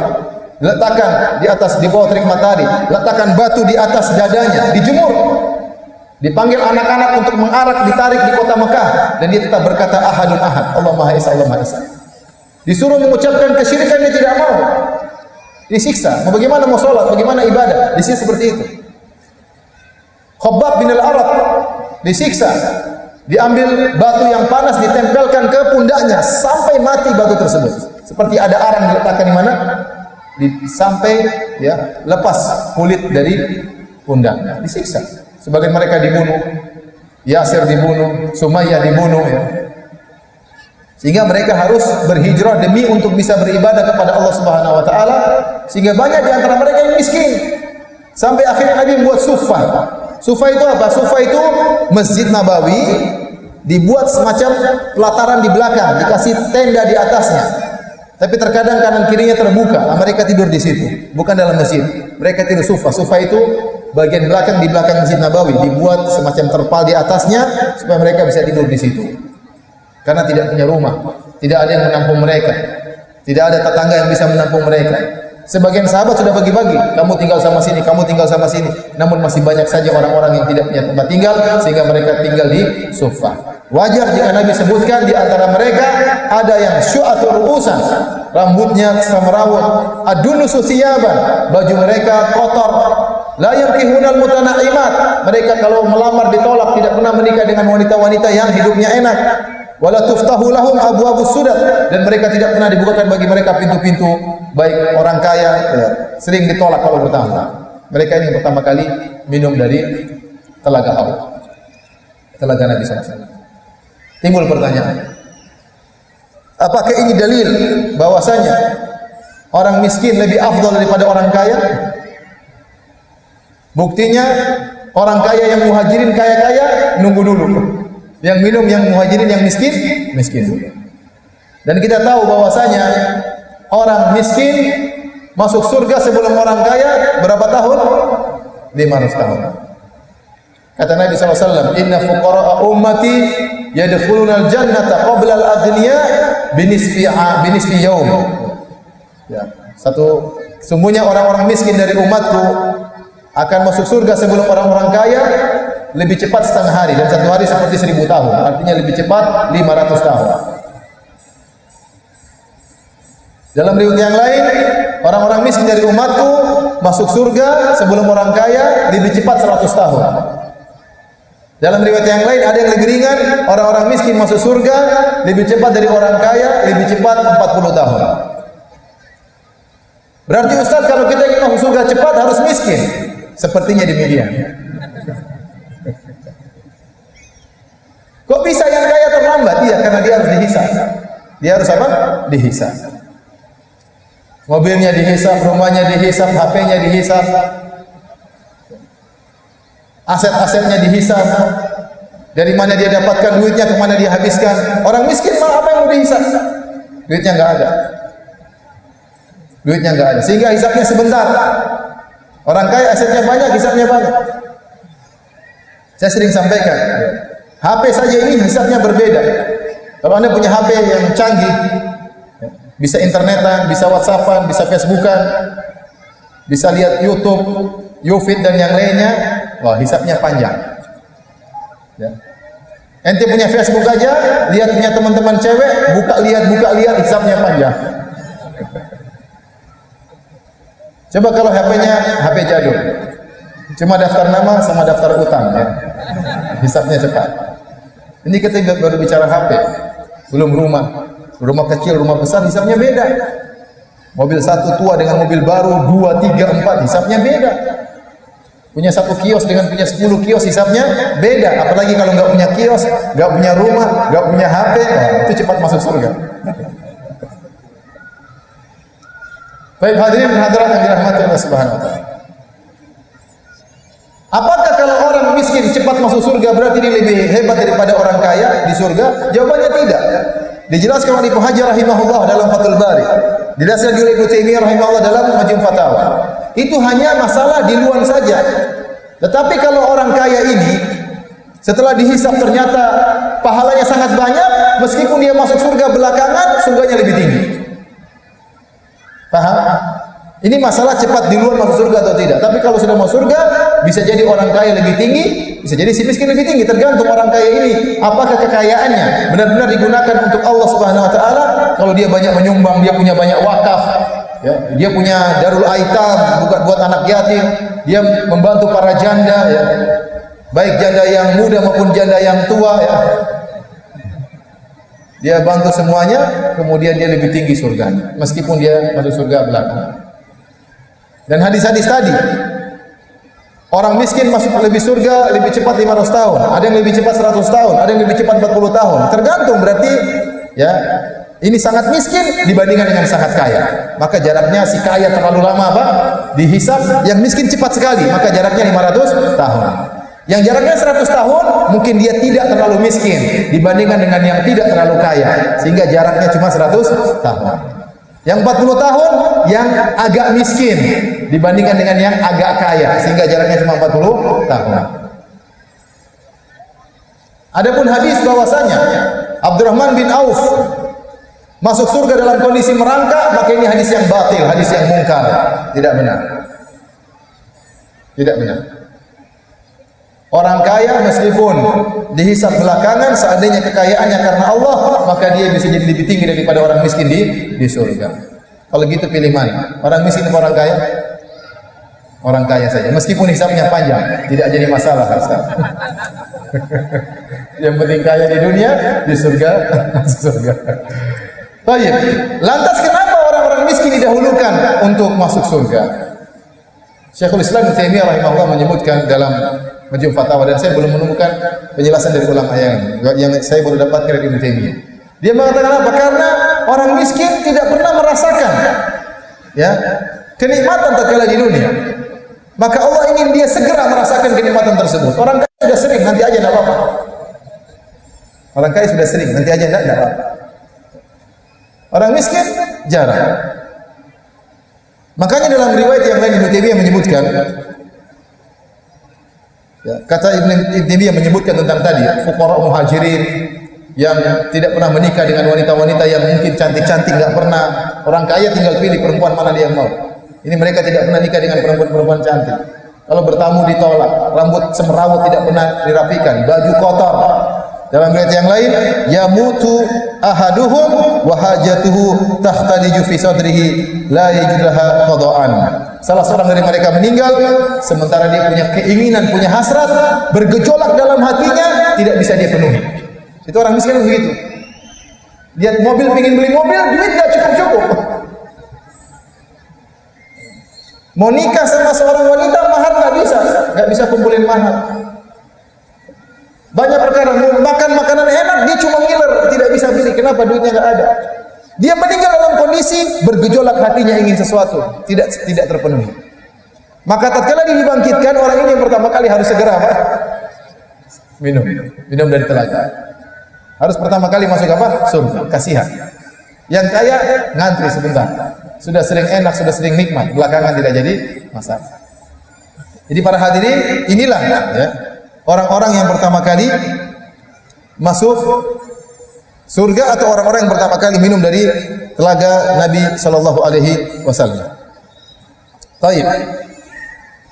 Apakah ada amalan-amalan yang membuat kita lebih mudah untuk minum dari telaga Haud, telaga Nabi sallallahu alaihi wasallam?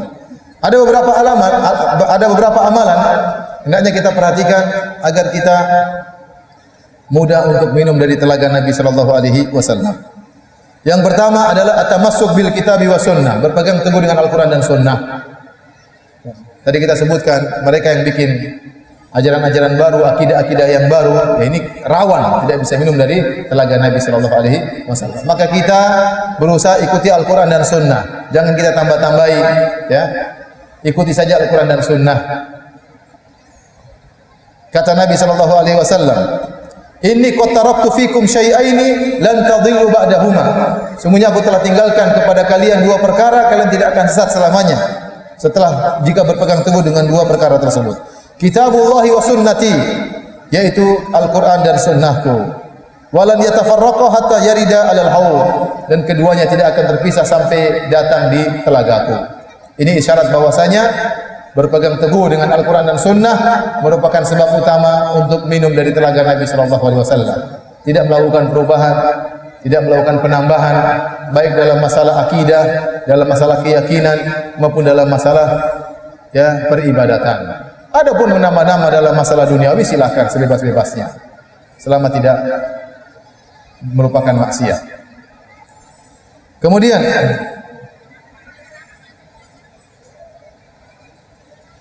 di antara hal yang membantu kita untuk minum dari telaga Nabi sallallahu alaihi wasallam, bersabar terhadap ketidakadilan yang dilakukan oleh penguasa. Kalau taruhlah kita punya penguasa yang tidak adil, penguasa yang ternyata hanya memikirkan dirinya sendiri, tidak memikirkan rakyat, dan dia bersalah dan dia berdosa. Tapi kita harus bersabar, tidak boleh memberontak. Kata Nabi sallallahu alaihi wasallam dalam hadis Anas bin Malik, "Satarawna ba'di atharatan syadidah." Sungguh kalian akan melihat setelahku ada atharah syadidah. Atharah yang sangat parah. Apa itu atharah? Di antara tafsiran para ulama, annal umara yukhassisuna bil amwal anfusahum wala yusyrikunakum fiha, yaitu sebagian penguasa-penguasa mereka hanya ambil harta buat mereka dan mereka tidak memberikan harta kepada rakyat mereka. Akan datang ada yang seperti ini. Bahkan kata Nabi asratan syadidah, yaitu kondisi seperti itu yang sangat parah di mana para penguasa hanya memikirkan diri mereka sendiri. Ini sangat berbahaya. Ya. Tapi kata Nabi sallallahu alaihi wasallam, "Isbiru hatta talqallah alal haud." Isbiru hatta talqauni alal haud. Atau kama qala Nabi sallallahu alaihi wasallam. Kata Nabi sallallahu alaihi wasallam, bersabarlah sampai kalian bertemu dengan aku di telaga. Oleh karenanya, di antara orang-orang yang terhalangi dari minum dari telaga Nabi sallallahu alaihi wasallam adalah orang-orang Khawarij yang mereka memberontak ya, kepada pemerintah yang sah. Akhirnya terjadi pertumpahan darah, ya, tidak sabar dengan kezaliman yang dilakukan oleh para penguasa. Kita katakan kalau penguasa mereka berbuat zalim, ya, kita doakan mereka agar mereka dapat petunjuk. Kalau mereka terus melakukan kezaliman, maka urusan mereka dengan Allah. Kita berusaha menasihati mereka dengan cara yang baik, dengan cara yang disyariatkan dalam Islam, bukan dengan cara yang tidak disyariatkan. Betapa banyak ketidaksabaran dilakukan oleh sebagian orang dalam suatu negeri, akhirnya menimbulkan perkara yang lebih parah. Saya sering sampaikan, jadi antara nikmat yang luar biasa yang kita rasakan di negeri kita adalah nikmat keamanan yang sering kita lupakan. Seandainya dan sering kita lihat berita-berita di luar sana, di luar negeri, kita akan tahu kita dalam kondisi sangat nikmat. Lihat negara-negara sana, betapa banyak kesusahan yang mereka alami. Negara-negara Islam terutama.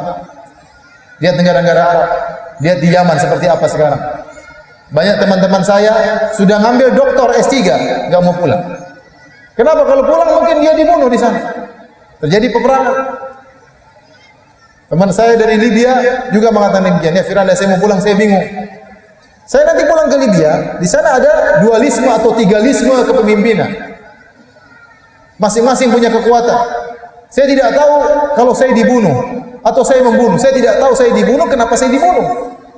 Tahu-tahu ada tembakan akhirnya bisa membunuh saya. Takut. Ya. Pulang ke Suriah lebih parah lagi. Ke Mesir juga demikian.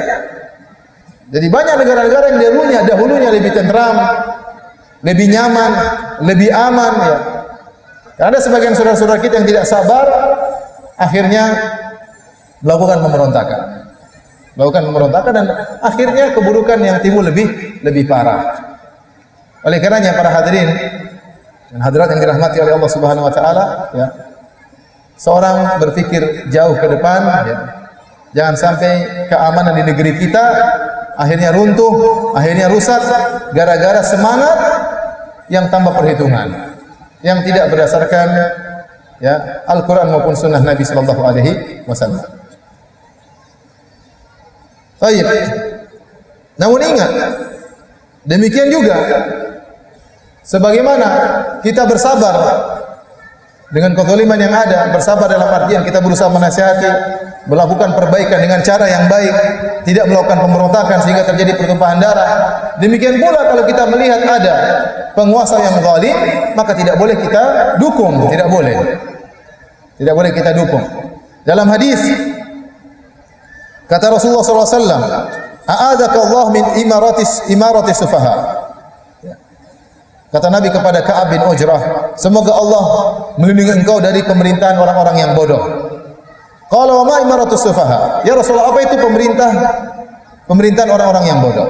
Kata Nabi sallallahu alaihi wasallam, umara'u yakununa ba'di la yahtaduna bihadi. Akan ada penguasa-penguasa setelahku yang mereka tidak mengambil petunjuk dari petunjukku.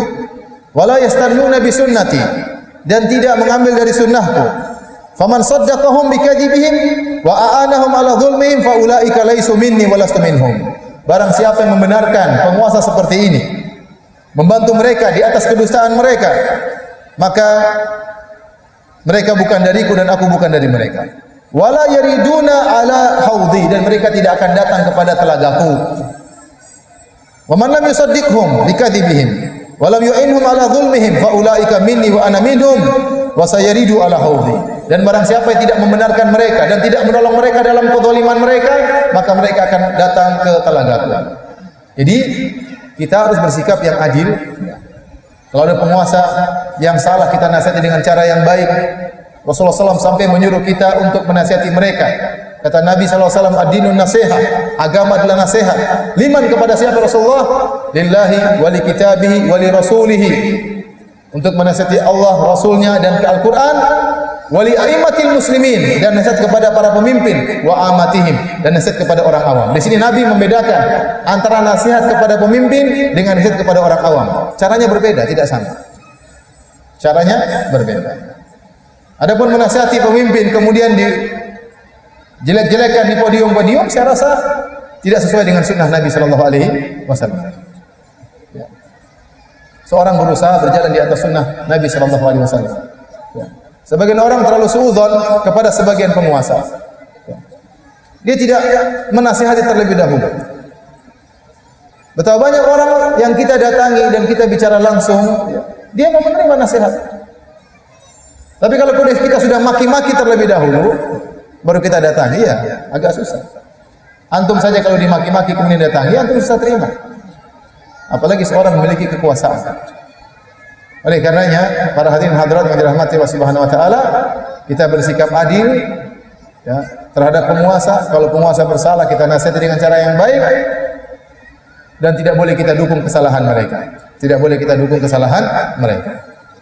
Baik, para hadirin dan hadirat yang dirahmati oleh Allah Subhanahu wa taala, Di antara hal kata para ulama yang membuat seorang bisa minum dari telaga Nabi sallallahu alaihi wasallam adalah menjaga wudu, menjaga wudu. Karena Nabi sallallahu alaihi wasallam mengenal umatnya yang datang ke telaga Nabi dengan burran muhajjalina min atharil wudu. Ada cahaya yang keluar dari wajah mereka, dari tangan mereka, dari kaki mereka karena bekas wudu. Maka seorang berusaha untuk sering apa? Berwudu. Sehingga dikenal oleh Nabi sallallahu alaihi wasallam, sehingga dia tidak tertolak, dia akan menuju ke telaga Nabi sallallahu alaihi wasallam. Baik, hadirin dan hadirat yang dirahmati Allah Subhanahu wa taala. Ada beberapa masalah atau faedah yang bisa kita ambil dari hadis ini tentang telaga Nabi sallallahu alaihi wasallam. Dua masalah penting sebelum kita buka tanya jawab. Yang pertama, hadis tentang telaga Nabi sallallahu alaihi wasallam menunjukkan Nabi sallallahu alaihi wasallam tidak tahu hal gaib, apalagi setelah meninggalnya Nabi sallallahu alaihi wasallam. Tadi dalam hadis-hadis Rasulullah sallallahu alaihi wasallam mengatakan akan dinampakkan sebagian orang di hadapanku, kemudian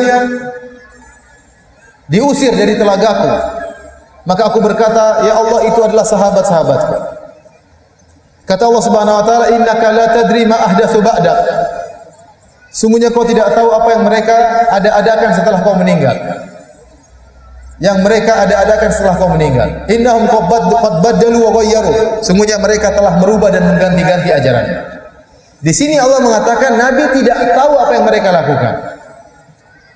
Kenapa? Nabi sallallahu alaihi wasallam sudah meninggal dunia. Nabi tidak tahu ternyata sebagian mereka melakukan perubahan. Makanya Nabi mengingkari, kenapa mereka diusir? Kata Nabi, saya kenal mereka ya Allah. Kenapa diusir? Kata Allah, kau tidak tahu apa yang mereka lakukan perubahan setelah kau meninggal dunia. Dan ini membantah keyakinan sebagian orang yang terlalu berlebih-lebihan kepada Nabi sallallahu alaihi wasallam yang menyatakan Nabi masih mengetahui kondisi umatnya sekarang ini. Ini tidak benar. Sebagian mereka berkata tentang Nabi sallallahu alaihi wasallam bahwasanya Nabi hayyud darain. Nabi masih hidup di alam barzakh maupun di dunia ini masih hidup. Sebagian mereka bahkan ceramah merasa Nabi sedang hadir dalam ceramah mereka. Sampai mereka menampakkan mata seakan-akan melihat Nabi jalan. Ini berlebihan. Kalau Nabi hadir jalan-jalan, menghadiri acara ini, berarti Nabi tahu kondisi umatnya. Iya atau tidak? Ini Allah mengatakan innaka la tadri ma ahdatsu ba'dak. Kau tidak tahu apa yang mereka lakukan. Bahkan sebagian mereka mengatakan aliman bi ahwali ummatihi mutasarrifan fi syu'uniha. Kata mereka Nabi tahu kondisi umatnya setelah meninggal dunia. Dan Nabi ikut ngatur urusan umatnya. Ini tidak benar, ini dusta. Kita mencintai Nabi sallallahu alaihi wasallam. Kita tahu bagaimana pengorbanan Nabi. Bahkan di hari kiamat Nabi menunggu kita di telaga untuk menanti umatnya. Syadidun alaihi ma'anittum, kata Allah, Nabi merasa berat apa yang memberatkan umatnya. Kalau umatnya susah, Nabi ikut susah. Karena begitu sayangnya kepada kaum mukminin. Bil mu'minin raufur rahim. Kata Allah, Nabi sangat sayang kepada kaum mukminin. Namun tidak boleh kita berlebihan kepada Nabi sallallahu alaihi wasallam sampai mengangkat dia pada derajat yang berlebihan. Bagaimana dikatakan aliman bi ahwali ummati? Nabi tahu kondisi umatnya sekarang meskipun sudah meninggal. Dari mana Nabi tahu? Artinya Nabi tahu kita sedang pengajian, Nabi tahu kita sedang bertemu dengan istri, Nabi tahu kita sedang makan-makan. Dari mana dalilnya? Enggak logis. Nabi sudah meninggal. Nabi masih hidup saja Nabi tidak tahu, apalagi sudah meninggal dunia. Betapa banyak dalam hadis Rasulullah SAW, ya, suruh sahabat cek di rumahnya ada makanan atau tidak. Ada seorang datang kepada Nabi bertamu, ingin dijamu oleh Nabi. Nabi suruh sahabat, coba cek ke rumah istri saya. Sahabat datang ke rumah istrinya, ya, wahai apakah ada istri Nabi, apakah ada makanan? Kata istrinya, sampaikan kepada suamiku, tidak ada makanan kecuali cuma air putih. Kata Nabi, coba cek ke istri keduaku. Datang istri kedua. Coba cek istri ketigaku, keempat, kelima, sampai 9 istri enggak ada yang punya makanan. Kalau Nabi tahu hal gaib, Nabi bilang sudah enggak usah cek, saya tahu enggak ada makanan. Ya atau tidak? Waktu Aisyah radhiyallahu taala anha kalungnya hilang. Semalam suntuk Nabi suruh sahabat untuk cari kalung tersebut. Dalam Sahih Al-Bukhari. Cari kalung Nabi, cari kalung Aisyah. Ada Abu Bakar, ada Umar, ada Utsman, ada Ali, nyari enggak ada yang ketemu. Nabi cari juga enggak dapat. Kalung istrinya hilang, Nabi tidak tahu di mana. Sampai hanya tiba waktu sholat subuh, orang-orang pada gelisah. lapor kepada Abu Bakar, wahai Abu Bakar, gara-gara kita disuruh nyari kalung putrimu Aisyah, sekarang sudah tiba salat subuh, kami tidak bisa berwudu, tidak ada air. Maka Allah turunkan ayat untuk membolehkan apa? Tayamum. Ternyata tayamum itu muncul gara-gara kalungnya Aisyah apa? Hilang. Kapan ketemunya? Tatkala pagi hari. Ternyata waktu tidak ketemu lagi kalungnya, Nabi suruh pergi, ternyata kalungnya didudukin sama onta. Makanya enggak kelihatan, cari sana sini enggak ketemu. Ontanya pun tidak lapor sama Nabi SAW kalau ada kalung di bawah. Jadi kalung istrinya hilang, Nabi tidak tahu di mana. Jangankan itu, waktu hadisatul ifk, tatkala Aisyah dituduh berzina, sebulan penuh Nabi bingung, ini istrinya berzina atau tidak. Orang-orang munafik sudah berbicara di kota Madinah bahwasanya Aisyah berzina dengan seorang sahabat. Ternyata setelah itu Allah turunkan ayat membela Aisyah. Kalau Allah tidak kasih tahu sama Nabi, Nabi tidak tahu. Nabi tidak tahu. Nabi tidak tahu ilmu gaib sampai-sampai waktu diundang makan oleh wanita Yahudiyah dalam perang Khaybar, dikasih kambing yang beracun, Nabi tidak tahu Nabi makan. Ternyata ada racunnya. Setelah itu Nabi sudah terlanjur makan, baru kambingnya yang sudah dimasak tadi berbicara, ini masmuma, saya beracun. Itu Nabi masih hidup, Nabi tidak tahu. Dan tidak ada Nabi yang tahu ilmu gaib kecuali diberitahu oleh Allah Subhanahu wa taala. Contoh Nabi, enggak usah jauh-jauh, Nabi Sulaiman alaihissalam. Nabi Sulaiman itu sangat luar biasa hebatnya.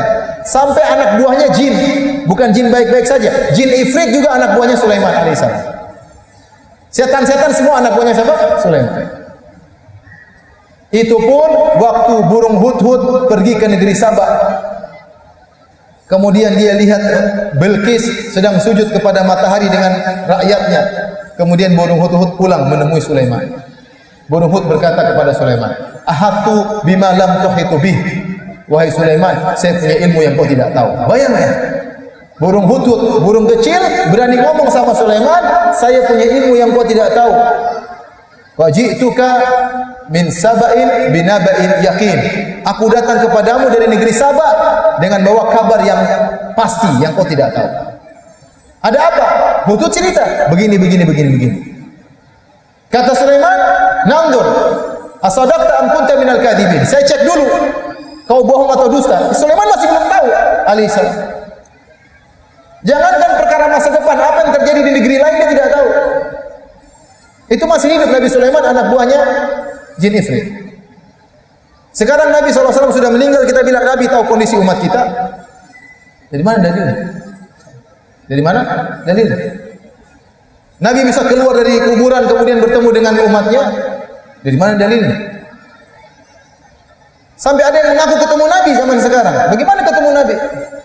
Nabi selama waktu meninggal dia tidak pernah keluar ketemu Aisyah, tidak pernah menyunguk sahabatnya Abu Bakar, tidak pernah menyunguk sahabatnya keluar dari kuburan ketemu dengan Utsman, ketemu dengan Ali, tidak pernah ketemu dengan istrinya yang 9, tidak pernah menyunguk putrinya Fatimah.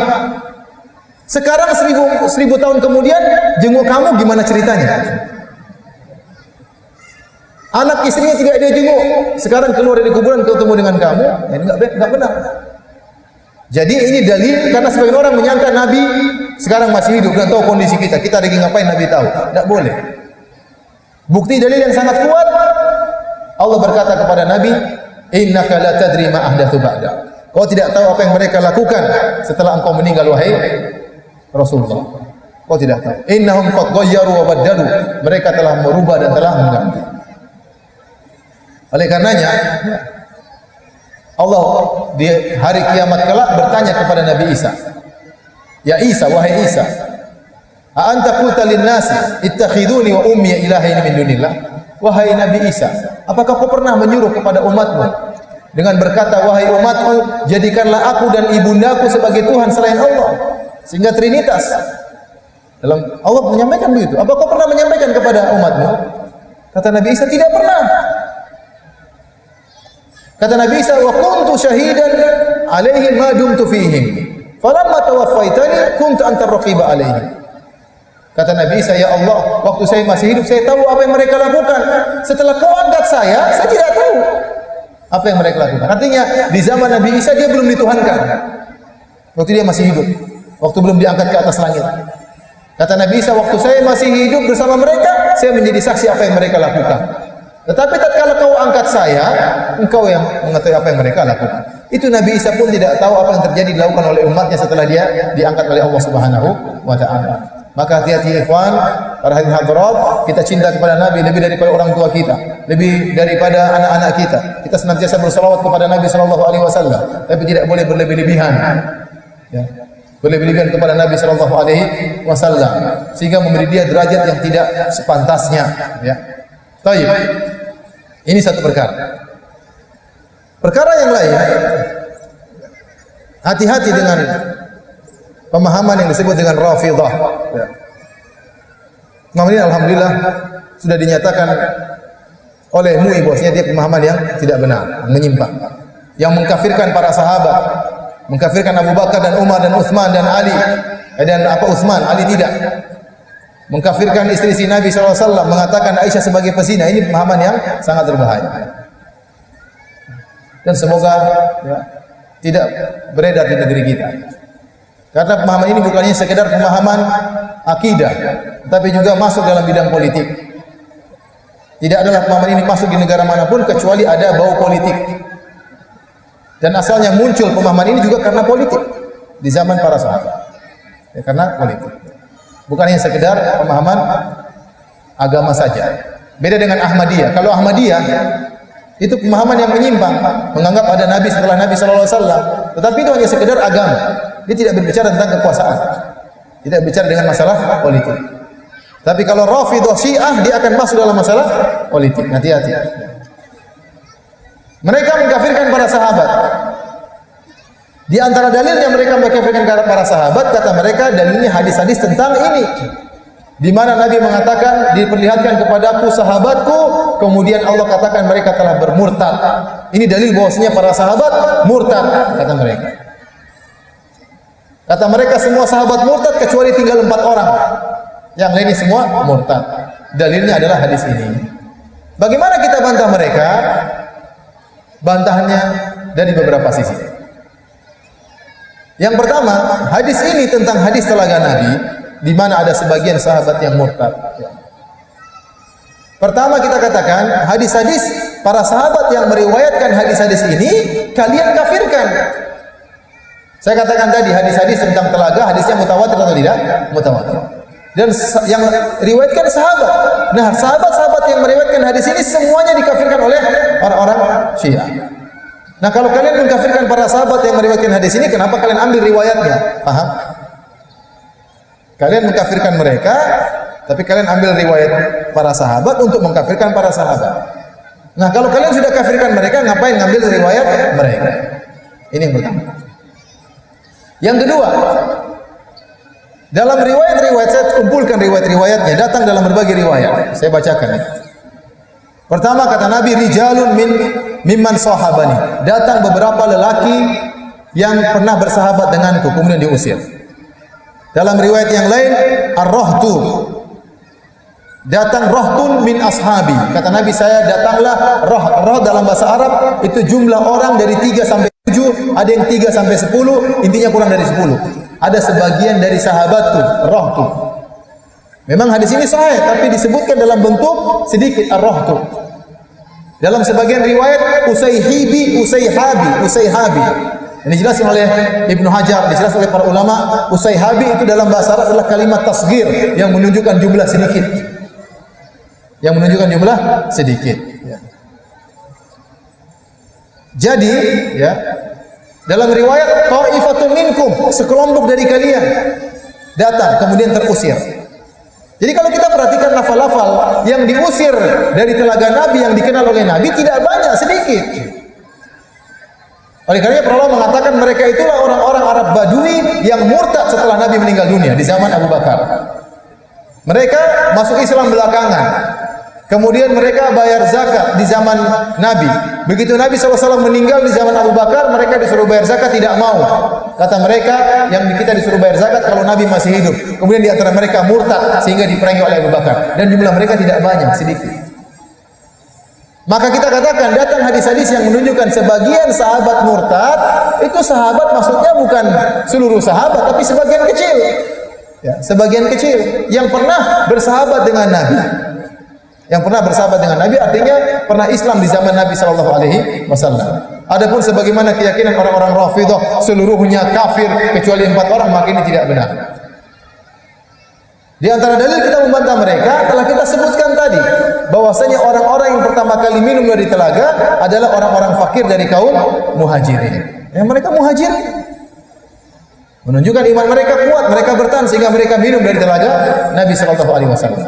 Apalagi terlalu banyak hadis-hadis yang menunjukkan para sahabat masuk surga. Contoh, Rasulullah sallallahu alaihi wasallam bersabda ya, tentang orang-orang yang baiat Nabi di bawah sajadah Ridwan. Kata Nabi sallallahu alaihi wasallam, "La yadkhulun nar ahadun bai'a tahta syajarah." Tidak seorang pun yang membaiatku di bawah pohon Ridwan masuk neraka, enggak ada. Padahal jumlah mereka 1.400 orang. Nabi berbicara tentang peserta perang Badar. Peserta perang Badar. Inna Allah tala'a ala ahli Badar. Inna Allah tala'a ila ahli Badar. Faqala i'malu ma syi'tum qad ghafartu lakum. Allah melihat para peserta perang Badar. Allah katakan lakukan saja apa yang kalian kehendaki, kalian telah diampuni. Ini dalil bahwasanya seluruh peserta perang Badar masuk surga dan jumlah mereka 300 lebih. Dan banyak dalil-dalil bahwasanya para sahabat masuk surga. Bagaimana kemudian mereka mengatakan sahabat seluruhnya kafir kecuali 4 orang. Kalau perkaranya demikian sebagaimana yang mereka katakan, berarti Nabi telah gagal dalam mendidik para sahabatnya. Bagaimana Nabi mendakwai mereka 23 tahun, ternyata yang bertahan Islamnya cuma 4-5 orang. Yang lainnya adalah murtad. Inilah kedustaannya orang-orang Rafidhah, orang-orang Syiah. Maka kita hati-hati dari pemikiran seperti ini. Baik hadirin dan hadirat yang dirahmati Allah Subhanahu wa taala. Pembahasan terakhir tentang di manakah posisi telaga Nabi sallallahu alaihi wasallam ya.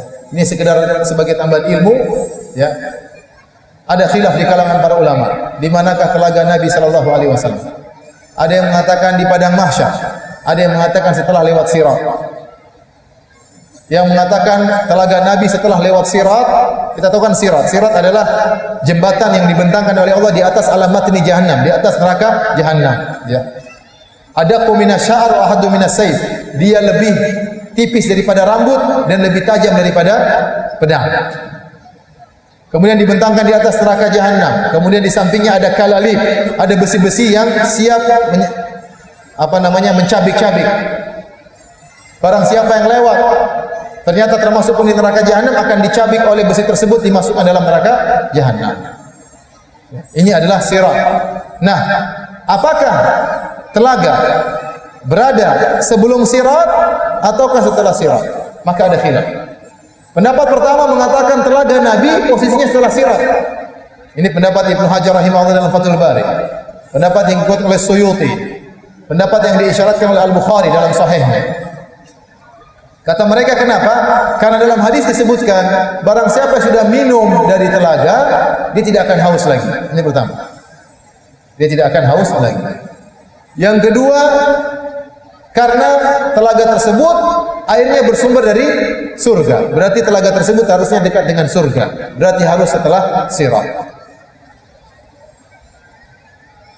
Ini pendapat Ibnu Hajar dan Suyuti. Pendapat yang lainnya, pendapat jumhur ulama Al-Qurtubi dan yang lainnya bahwasanya telaga berada di padang mahsyar. Karena orang di puncak-puncak kehausan tatkala itu ya. Dan ini ada khilaf di kalangan para ulama. Sebagian mengatakan telaganya ada 2. Ada yang di padang mahsyar, ada yang di setelah sirat. Allah alam bisawab. Ini hanya sekedar pengetahuan tapi tidak ada kaitannya dengan pengamalan. Intinya kita beramal bagaimana bisa minum dari telaga tersebut dan agar kita tidak diusir dari telaga Nabi sallallahu alaihi wasallam. Demikianlah para hadirin dan hadirat ya, yang dirahmati oleh Allah Subhanahu wa taala.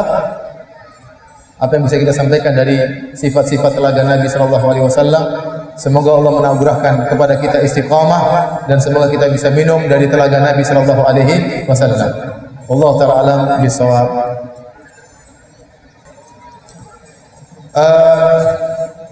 Kita masuk pada sesi berikutnya ya. Masih ada waktu ya. Tanya jawab ya.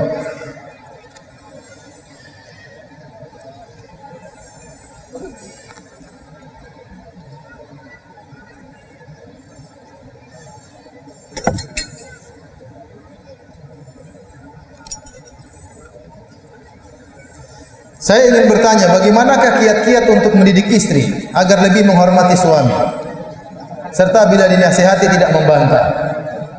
Ini susah memang ya. Tidak ada yang bisa merubah seorang dengan begitu mudahnya seperti ilmu. Ya, jadi istri kita memang ya kita suruh ikut pengajian dan kita jelaskan ini secara kita jelaskan dalil-dalilnya agar dia sadar. Kita ingatkan, cari pengajian yang menasihati mereka.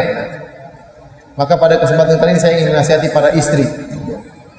Wahai istri-istri sekalian, di antara hal yang memudahkan para wanita masuk surga adalah taat kepada suami. Makanya Nabi SAW bersabda, "Idza shallatil mar'atu khamsaha," kalau wanita salat 5 waktu, wa shamat syahraha, kemudian dia puasa di bulan Ramadan, wa hafizat farjaha, dan dia menjaga kemaluannya, tidak selingkuh, wa ata'at ba'laha, dan dia taat kepada suaminya. Qila laha, dikatakan kepadanya, udkhulil jannata min ayyi babin syi'ti, masuklah engkau ke dalam surga dari pintu mana saja yang kau kehendaki. Ini syaratnya masuk surga, salat 5 waktu, puasa bulan Ramadan, menjaga kemaluan, taat kepada suami. Mudah masuk surga. Salat 5 waktu, enggak usah salat rawatib, enggak usah salat tahajud, enggak usah salat sunnah, enggak apa-apa. Puasa Ramadan saja, tidak perlu puasa Asyura, tidak perlu puasa Arafah, tidak perlu Senin Kemis, enggak apa-apa. Tidak perlu Senin Kemis. Yang penting taat pada suami. Kalau sudah taat pada suami, suaminya ridho, suka dengan dia, suaminya sudah mengecap istri saya solehah, istri saya taat, berarti ini luar biasa. Maka dia akan diperintahkan masuk surga dari arah mana saja yang dia kehendaki. Maka para wanita ingat akan hal ini. Jangan suka mengangkat suara di hadapan suaminya. Sampai kalau suaminya mengecap dia, istri saya sangat tidak taat, ini bahaya. Oleh karenanya Nabi SAW menyebutkan di antara dosa besar adalah mengingkari kebaikan suami. Tatkala Nabi SAW sedang khutbah Id, kemudian Nabi maju ke barisan para wanita. Nabi nasihati mereka secara khusus. Kata Nabi SAW, "Ya ma'syaran nisa tasaddaqna, fa inna kunna aktsara hatabi jahannam." Wahai para wanita, banyaklah bersedekah karena kalian banyak masuk neraka jahanam. 5 ya Rasulullah. Ada yang bertanya, kenapa ya Rasulullah? Kata Rasulullah SAW, "Di anna kunna takfurnal ashir," karena kalian suka ingkar terhadap kebaikan suami. Jadi antara bentuk pengingkaran, membangkang, lupa dengan kebaikan suami. Kalau wanita ingat pengorbanan suami, harusnya dia taat kepada suami. Dia tahu letihnya suami. Tapi kalau dia tidak menganggap kebaikan suami, bagaimana dia mau taat? Bagaimana dia mau taat? Oleh karena Nabi menamakan ketidaktaatan kepada suami, melupakan kebaikan suami dengan al-kufur. Nabi namakan dengan kufur, kekufuran, kufur kecil. Ini menunjukkan itu adalah dosa besar dan ini penyebab seorang wanita masuk dalam neraka jahanam, lupa dengan kebaikan suami. Maka saya ingatkan para wanita, ya, sungguhnya suami Anda adalah surga Anda atau neraka Anda. Ya, kata Nabi SAW, "Unzuri aina anti minhu," wahai sang wanita, lihatlah bagaimana kedudukanmu di hati suamimu. Fa innahu naruki au jannatuki. Sungguhnya suamiku adalah nerakamu atau surgamu. Ya. Maka ibu-ibu yang hadir dalam pengajian ini, semoga menjadi ibu-ibu yang salehah. Sungguh seorang laki sangat bahagia tatkala suami istrinya sangat salehah. Benar kata Nabi SAW, "Wa khairu mata'id dunya al-mar'atu salehah." Sebaik-baik ya kenikmatan dunia adalah apa? Istri yang salehah. Kalau saya boleh bilang, seburuk-buruk perkara di dunia adalah istri yang kurang ajar. Ya. Kalau istri kurang ajar, suka membantah, suka bentak-bentak suami, tidak pernah berterima kasih, tidak pernah bersyukur, ini neraka jahanam yang disegerakan. Benar. Tersiksa seorang hidup di rumahnya ketemu istrinya diomelin terus. Maka ciptakanlah kehidupan bahagia. Kita pun lelaki tentunya harus sangat baik kepada istri. Ingatlah bahwasanya orang yang paling utama kita baiki di antaranya adalah istri kita. Kalau ingin menjadi laki terbaik adalah menjadi yang terbaik bagi istri. Nabi SAW mengatakan khairukum li ahlihi. Sebaik-baik adalah yang terbaik bagi istrinya. Sebagian orang kalau sama orang lain sangat baik, ketemu temannya ketawa ketiwi, ngobrol sana sini, ketemu istrinya tidak pernah ngobrol, sibuk dengan WhatsApp-nya sendiri, ketawa ketiwi sendiri, bukan ketawa ketiwi sama istrinya. Di rumah ngobrol sama istrinya dilihat HP. HP-nya ada 20 grup, ketawa-ketiwi di situ. Ting-tang-ting-tong lihat terus HP-nya. Grupnya kebanyakan. Grup poligami 1, grup poligami 2. Kasihan istrinya. Nabi ngobrol sama istrinya sebelum tidur. Maka dua-duanya harus perbaiki diri. Saya ulangi, saya ingatkan kepada pasutri, pasangan suami istri. Kalau timbul masalah keluarga, jangan pernah menimpakan seluruh kesalahan kepada pasangan kita, jangan pernah. Jadikanlah kita bagian daripada problematika.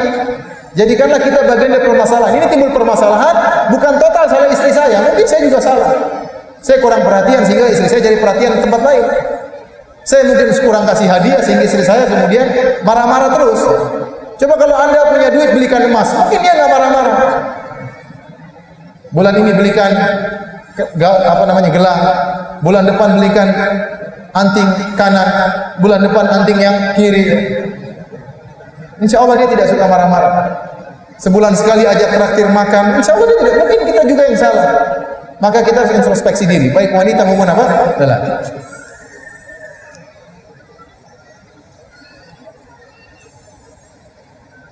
Ada pertanyaan, bagaimana dalam hadis dikatakan barang siapa yang minum di telaga Nabi tidak akan haus.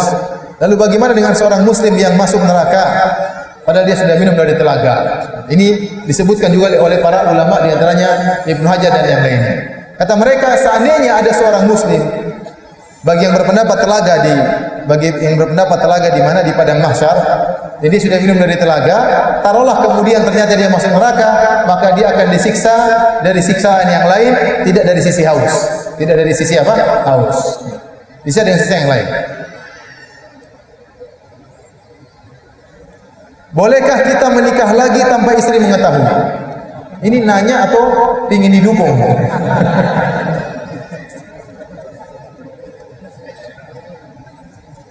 Ya akhi, kalau kita ingin menjalani sunnah, para sahabat Nabi SAW menikah, kasih tahu istrinya atau tidak? Istrinya tahu, dia menikah tidak sembunyi-sembunyi. Sebagian ikhwan mereka menikah sembunyi-sembunyi. Istrinya nggak tahu sampai bertahun-tahun. Ini tidak sesuai dengan sunnah. Sunnahnya Nabi dan sunnahnya para sahabat. Dan ini ada mudaratnya. Kalau kita nikah diam-diam, istri tidak tahu, banyak mudaratnya. Pertama mudaratnya, kita sering bohong. Kemana mas isi pengajian di sana? Isi pengajian padahal ketemu istri kedua. Lagi berdagang padahal bohong. Jadi banyak hidup dalam kebohongan. Ini kemudaratan yang pertama. Kita sering bohong. Yang kedua, kalau kita meninggal dunia akan terjadi keributan. Harta kita diperebutkan. Istri pertama ribut dengan istri kedua. Kemudian bisa jadi anak-anak kita dari istri pertama ribut dengan istri dari istri kedua. Terjadi terputusnya silaturahmi antara anak-anak kita. Mungkin mereka bermusuhan gara-gara kita. Dia tidak pernah kenalkan bahwasanya kau punya kakak dari ibu yang lain. Ini ada mudaratnya. Yang ketiga, kalau ketahuan, istri sangat sakit hati. Dia merasa dikhianati selama ini. Dan dia tidak lagi percaya sama suaminya. Dianggap sebagai pembohong selama ini. Bertahun-tahun dibohongi. Maka saya bilang, kalau Anda pun mau poligami, maka Anda harus gentle dari awal. Kalau mentalnya belum ada, mundur saja, jangan nekat. Kalau sudah punya mental, punya kemampuan, maka tidak usah sembunyi-sembunyi. Apa enaknya hidup poligami sembunyi-sembunyi? Kalau mau poligami, ya terus terang, jangan sembunyi-sembunyi.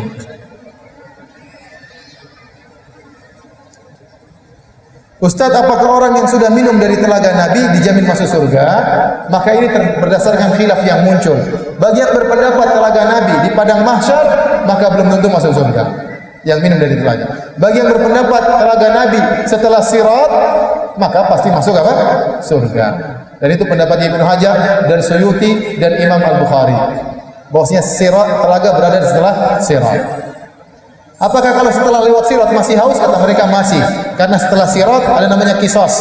Dalam hadis yang sahih, semua orang mukmin yang telah lewat sirat akan dikumpulkan terlebih dahulu, yuhbasun, dikumpulkan. Kemudian dikisos di antara mereka, dibersihkan hati mereka sebelum masuk apa? Surga. Selama kisos tersebut mereka juga haus. Ini pendapat Al-Imam Suyuti rahimahullah ta'ala. Tapi saya lebih condong pendapat bahwasanya telaga di padang mahsyar.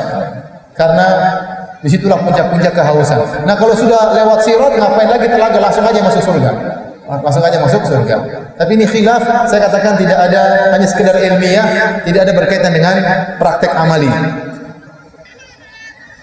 Kitab Fadilah Amal yang mencakup hadis-hadis dhaif. Bagaimana? Jadi hadis-hadis dhaif itu disebutkan oleh para ulama seperti Imam Ahmad, seperti Abdurrahman bin Mahdi, bahwasanya kami natasahal, kami bermudah-mudahan dalam masalah seperti dalam masalah fadhailul a'mal. Kalau ada hadis-hadis yang bercerita tentang keutamaan-keutamaan amal soleh, maka kami tidak terlalu ketat selama hadis-hadis tersebut dhaifnya lemah. Dhaifnya sedikit, tidak sampai pada mungkar, tidak sampai pada hadis palsu. Kalau hadis palsu mutlak tidak boleh. Karena Nabi mengatakan man kadzaba alayya muta'ammidan falyatabawwa maq'adahu minan nar. Barang siapa yang berdusta atas namaku hadis palsu, maka siapkan tempat duduknya di neraka jahanam. Dan hadis-hadis yang lemah bertingkat-tingkat. Ada hadis yang dhaifun yasir, lemahnya cuma sedikit. Ada yang dhaif jiddan, mungkar, dan ada yang palsu. Kalau dhaifnya dhafan yasiran cuma sedikit, maka tidak mengapa untuk kita sampaikan dalam fadail a'mal. Dan ini juga disebut oleh Ibnu Taimiyah rahimahullah dalam Majmu' Fatawa. Namun hadis dhaif tidak boleh menimbulkan amalan baru, tidak boleh menimbulkan amalan baru. Contoh kita menggunakan hadis dhaif, contohnya kita tahu salat duha ada hadisnya sahih. Tahu-tahu ada hadis tentang keutamaan salat duha, hadisnya dhaif. Tidak apa kita sampaikan. Karena hanya untuk menyemangati, sementara amal solehnya sudah ditetapkan dengan hadis yang sahih. Paham? Tetapi kalau hadis dhaif bikin amalan baru, maka enggak boleh. Contohnya Imam Nawawi rahimahullah taala membantah tentang namanya salat raghaib. Salat raghaib adalah salat 6 rakaat yang dikerjakan di malam Jumat pertama di bulan Rajab. Kata Imam Nawawi, ini hadisnya mungkar, maka ini amalan bid'ah yang mungkar karena dibangun di atas hadis yang batil. Jadi kalau hadisnya batil, hadisnya maudhu, tidak boleh bikin amalan baru. Jadi hadis-hadis dhaif yang boleh kita sampaikan kepada masyarakat adalah hadis-hadis dhaif yang dhaifnya tidak terlalu dan berkaitan dengan amalan soleh yang memang sudah ada. Bukan menimbulkan amalan yang baru, karena amalan baru adalah hukum yang baru. Hukum baru tidak boleh dibangun di atas hadis-hadis yang lemah. Paham sampai di sini? Contohnya umroh, banyak hadis tentang umroh. Barang siapa umroh begini, tidak jadi masalah karena umrohnya memang sudah ada. Tapi kalau barang siapa solat begini, padahal solatnya enggak ada, enggak boleh. Contohnya saya tadi katakan, Al-Imam Nawawi mengingkari 2 model solat. Imam Nawawi rahimahullah, ulama besar mazhab Syafi'i, dia mengingkari namanya solat malam nisfu Sya'ban 100 rakaat. Dengan solat raghaib, dia ingkari dua-duanya karena dibangun di atas hadis yang palsu atau hadis yang batil. Bagaimana cara untuk meyakini istri agar membolehkan suami menikah lagi? Ini orang Lampung ada apa ini? Saya saja belum bisa meyakinkan, apalagi antum. Antum tanya sama ustadz yang lain, saya belum bisa. Kalau antum sudah berhasil, sampaikan kepada saya bagaimana caranya. Saya beberapa waktu yang lalu ngisi di Islamic Center Bekasi, pada maghrib sampai isya. Waktu saya keluar ada pemuda yang ikut saya. Ustaz, saya mau tanya, ayo sini bareng. Sambil jalan menuju mobil. Apa pertanyaannya? Ustaz, saya disuruh istri saya untuk nikah lagi. Masya Allah, kata saya. Kamu disuruh istri nikah lagi? Iya Ustaz. Ya sudah nikah sana. Tapi saya nggak punya uang Ustaz. Pantesan disuruh nikah. Ya, jangan kalau nggak punya uang. Tapi gimana Ustaz, saya disuruh? Ya, jangan kalau nggak punya uang, mau nekat bunuh diri, jangan. Ya udah kalau gitu. Jadi ya, bilang istri suruh kita nikah lagi itu tidak gampang ya. Itu satu di antara sejuta ya. Ustadz, saya sudah ikut kajian sunnah, tapi saya lihat di masyarakat orang-orang yang sudah ngaji sunnah muamalahnya kurang, bahkan terlihat angkuh atau tidak terbuka dengan masyarakat sekitar. Jadi masyarakat sekitar merasa aneh seperti saya rasakan dan alami. Mohon nasihatnya untuk kami yang sudah mengenal sunnah. Ikhwan dan akhwat yang dirahmati Allah Subhanahu wa taala. Kita hidup bergaul, bermasyarakat, bersosial. Nabi sallallahu alaihi wasallam beliau dikenal sama orang-orang musyrikin sebagai al-amin, orang yang terpercaya. Beliau dikenal sebagai orang yang terpercaya. Dikenal sebagai orang yang jujur. Bagaimana masyarakat Quraisy bisa mengenal Nabi jujur? Apakah dia menyendiri terus atau dia berinteraksi? Dia berinteraksi. Kalau ternyata dia tidak berinteraksi, maka dia tidak akan dikenal sebagai orang yang jujur. Tapi Nabi dikenal orang yang jujur dan amanah karena dia berinteraksi, bergaul dengan yang lainnya. Namun dalam pergaulannya, dia bisa menjaga diri. Para pemuda yang kemudian minum khamar, yang berzina tidak diikuti oleh Nabi. Tapi Nabi tetap bergaul dengan mereka dan mereka mengenal Nabi SAW. Sehingga dia dikenal sebagai orang yang amanah. Maka saya katakan, kita pun demikian. Kita bergaul dengan masyarakat. Kita tunjukkan bahwasanya sunnah Nabi adalah rahmat. Sunnah Nabi adalah indah. Orang kalau ngaji semakin tidak sombong. Orang kalau ngaji semakin sayang kepada istri. Orang kalau sudah ngaji semakin hormat kepada suami. Orang kalau sudah ngaji semakin baik sama tetangga. Orang kalau sudah ngaji semakin berbakti kepada orang tua. Itu baru ngaji yang benar. Seperti itu. Kalau ada orang minum khamar, minum bir, jangan ikuti-ikuti. Tapi kalau kita lewat depan dia, kita tegur, ngobrol sama dia, nggak jadi masalah. Tunjukkan kita bermasyarakat. Ada kerja bakti, kita ikut. Kalau ada acara maksiat, jangan ikut. Lagi dangdutan, jangan ikut dangdutan. Tapi kalau kerja bakti, ikut. Demikian. Wanita-wanita juga demikian. Kalau ketemu ibu-ibu di tengah jalan, salami. Lagi lewat depan orang, ditegur, disalami. Misi bu, misi mbak. Ya. Tunjukkan bahwasanya kita ramah. Ya. Antum tahu kisah Nabi Yusuf alaihissalam. Tatkala dia di penjara, dalam penjara tersebut, ya, disebutkan oleh para ahli tafsir, saking baiknya Nabi Yusuf alaihissalam dikenal oleh orang-orang yang di penjara, sampai kalau ada di antara mereka keluar dari penjara, pingin di penjara lagi. Kenapa? Supaya bisa bergaul dengan siapa? Nabi Yusuf alaihissalam. Demikianlah para anbiya, akhlak mereka mulia.